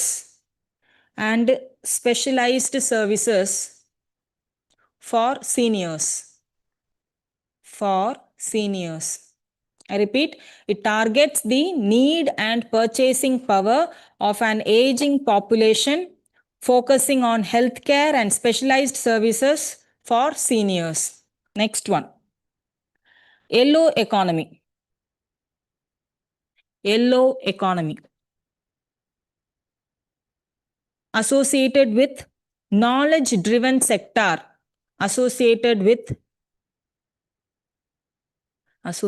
with knowledge driven sectors, comma, tourism, comma, human capital development,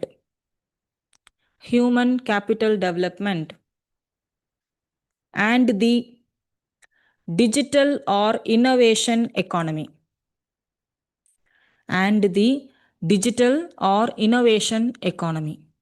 I repeat, yellow economy is associated with knowledge driven sectors, tourism, human capital development, and the digital or innovation economy. White economy. White. முடியல, இன்னும் 2-3 colours இருக்கு, favourite colours எழுதுங்க. White economy. நாம தான் அதெல்லாம். Okay, it represents the formal, comma,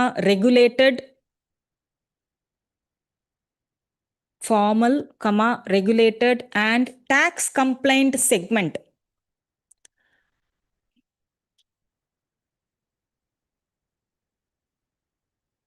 கம்ப்ளைண்ட்னா tax அடைக்கக்கூடிய.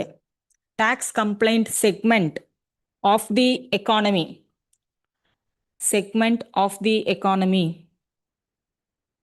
Ensuring institutional accountability.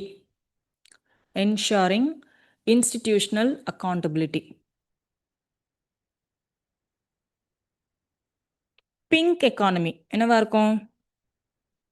என்னப்பா?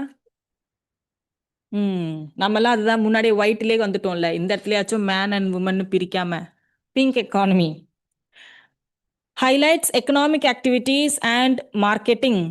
It highlights economic activities and marketing targeted toward the LGBTQ+ community. அவங்க தான் பிங்க். என்னங்க? Marketing targeted toward the LGBTQ+ communities. What was the color? Pink. Purple.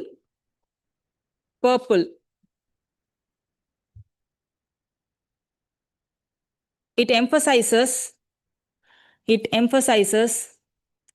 cultural sensitivity.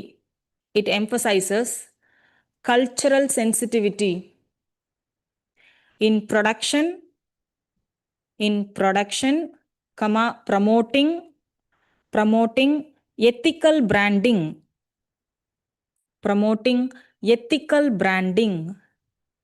And social responsibility.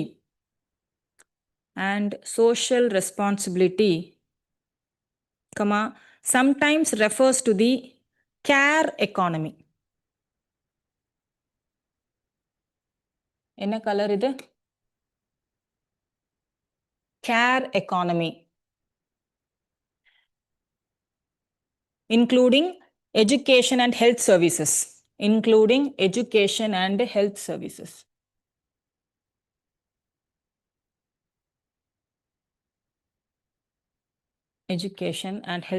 And last one, violet.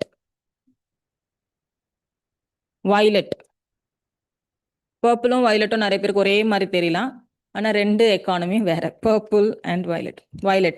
It aims to reduce gender labor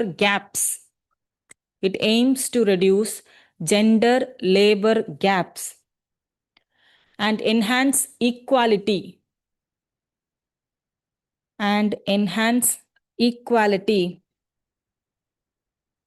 In access to economic opportunities.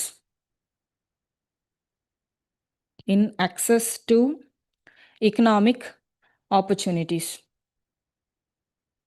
Fine.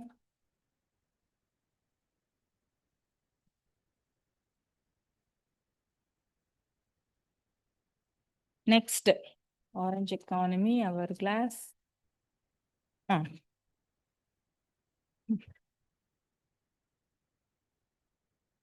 சின்ன facts எழுதிக்கங்க. IMF has predicted India is going to be the fourth largest economy in the near years. IMF. நம்ம இப்போ currently எந்த economy? ஃபிஃப்த்ல இருந்து ஃபோர்த்துக்கு promote தான் ஆயிட்டு இருக்கோம். சரியா? நம்ம சொல்லிக்கிறோம். ஆனா இது ஸ்டாட்டிஸ்டிக்ஸ் பேஸ் வச்சு பார்த்தா ஐஎம்எஃப் வந்து ஃபோர்த் லார்ஜஸ்ட். இது எந்த fourth largest after?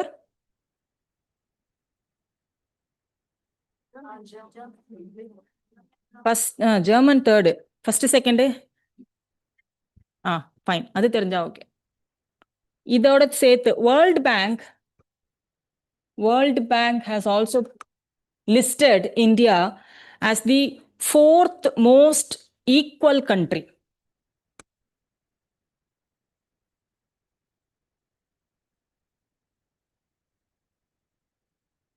So this is in terms of GDP. நம்மளோட GDP வச்சு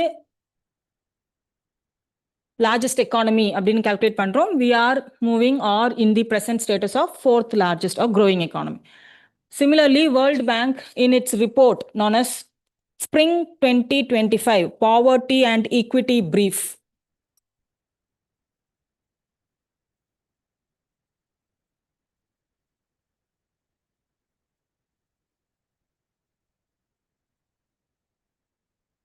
Poverty and Equity Brief, India has been put in the fourth place, most equal country.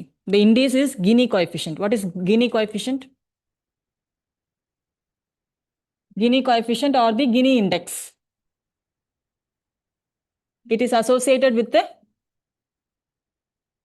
income population curve. இதான் அந்த equality curve. எப்படியும் ஒரு straight line இருக்காது. இந்த பேர் என்ன?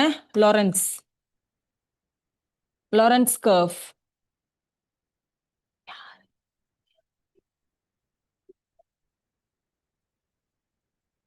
What's happening?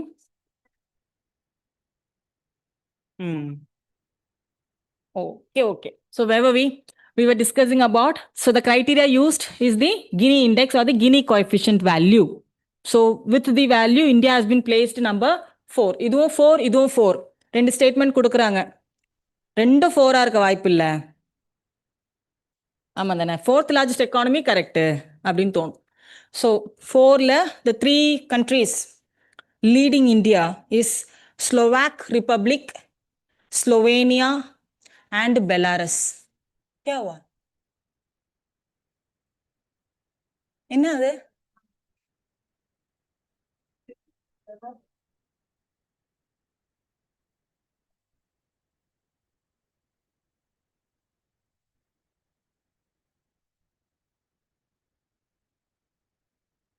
இவங்க தான் top 3. US, China, Japan, Germany அந்த மாதிரி எந்த கண்ட்ரிஸும் இல்லை. ஸோ இவங்க 3 பேர் தான் டாப் 3. இதுக்கு அடுத்து யார் வந்திருக்கா? இந்தியா. இதுவே வந்து ஒரு லாரன்ஸ் கர்வ்னா என்ன, கினி கோஎஃபிஷியன்ட்னா என்ன, அந்த இன்இக்வாலிட்டி லைன் எப்படி அட்டைன் பண்றது, இது எல்லாமே எக்கானமியில தரோ பண்ணிக்கோங்க. There are other curves in economy. என்னென்ன? இன்னும் ஒரு கரண்ட் அஃபேர்ஸ் போயிட்டு வீட்டுக்கெல்லாம் இல்லை, பிளேசஸ் இன் நியூஸ் பார்க்க போறோம். சரியா? இன்னும் ஒரு current affairs, simple current affairs தான். எங்கன்னா மோட்டிவேட் பண்றீங்களா? டீச்சருக்கு வந்து ஒரு ஆர்வம் வர வேணா? கை வலிக்குதா?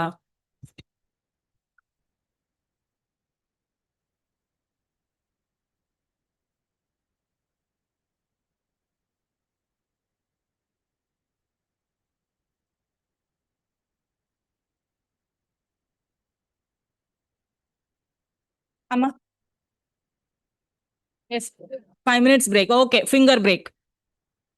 5 minutes.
சரி, லிசன்.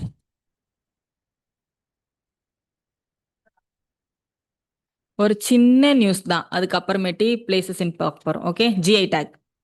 GI tag. ம். Ambaji marble from Gujarat. Ambaji marble.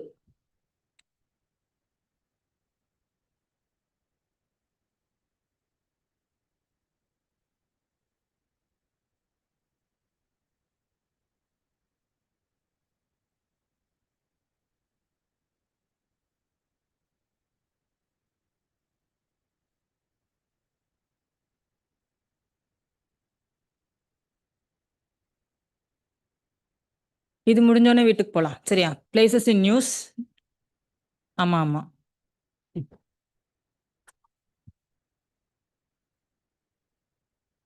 Places in news நான் வந்து பிடிஎஃப் ஷேர் பண்ண சொல்றேன் உங்களுக்கு. அது கையில வச்சுக்கோங்க. Because I have collected the important places, but which are relevant for preliminary is another aspect to look into. Not all places have to be studied. இப்போ நீங்கள் போய் சும்மாவே இம்பார்ட்டன்ட் பிளேசஸ் இன் நியூஸ்னு போட்டிங்கன்னா நிறைய வரும் ஃபுல்லாக வரும். எது தேவை தேவை கிடையாது அப்படின்னு ஒரு பெர்செப்ஷனோட நீங்களும் அதை அட்ரஸ் பண்ணுங்க, நானும் பண்ணுறேன். சரியா? அப்போ இது மட்டும் தான் நான் கிளாஸில் நடத்திட முடியாது இல்லையா? நான் பிடிஎஃப் கொடுக்க சொல்கிறேன். கண்டென்ட் இருக்கு, வேணும்னா இன்னும் 4-5 கரண்ட் அஃபேர்ஸ் எடுக்கலாம், but will stop it here. GI tags வச்சுட்டு will stop. Ambaji Marble from Gujarat and 5 products from Tamil Nadu has recently attained GI tag. First one, Varayur cotton saree. Varayur தானே? உறையூரா? WO வந்து சரி தமிழ்ல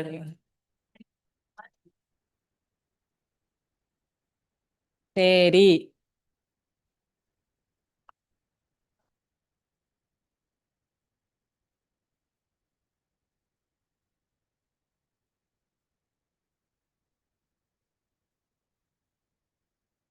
listen, என்ன நான் தான் இப்போ ரொம்ப பண்ணீங்கன்னா பிளேசஸ் நியூஸ்னு சொல்லி 10 பிளேஸ் பார்த்துட்டு தான் அப்புறம் போவோம் நம்ம. செகண்ட் ஒன், கவிண்டப்படி நாட்டு சர்க்கரை. கவுண்டப்பாடி.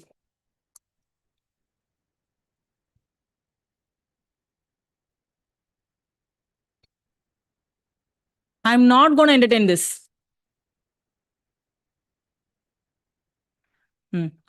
நாட்டு சர்க்கரை.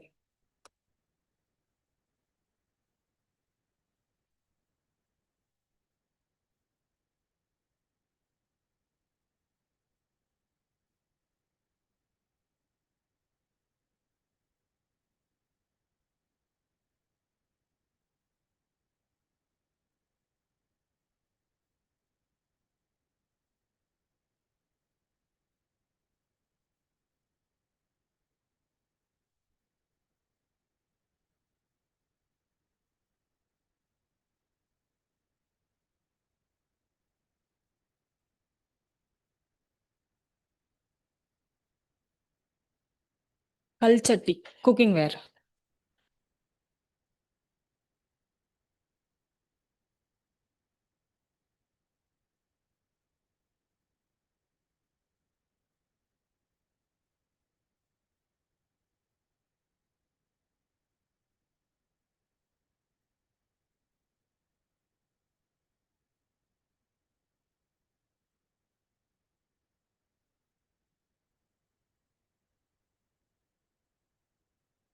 ம். 2025ல.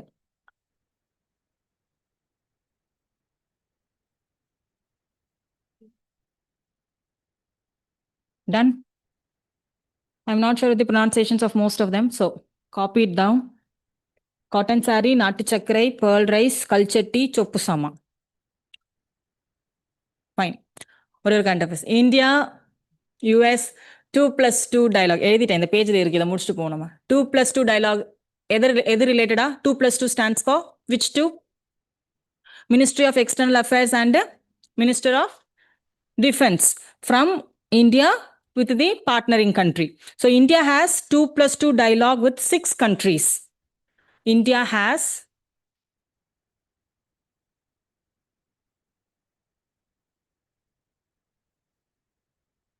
2+2 Minister of External Affairs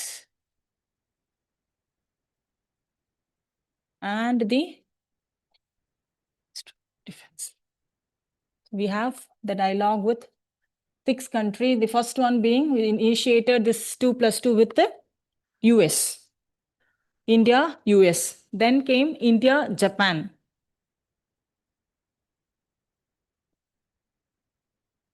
In 2019. Then India, Australia. India, Russia.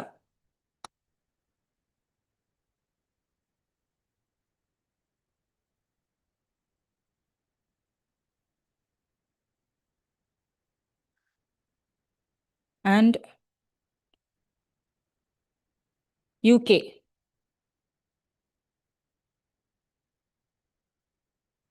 Lastly, Brazil.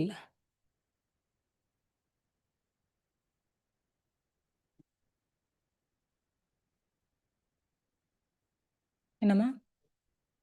யூஎஸோட year நான் நோட் பண்ணல. நான் wait 2018. Thank you. So it started with US and the dialogue experiments where bilateral relations were extended to other 5 countries. So in total, we have 6 countries. We have 2+2 dialogues. கம்முன்னு சத்தம் போடாம போனோம். Ma'am சீக்கிரம் class விட்டாங்கன்னு என்னை மாட்டி விடக்கூடாது. Okay, thank you all. Any doubts?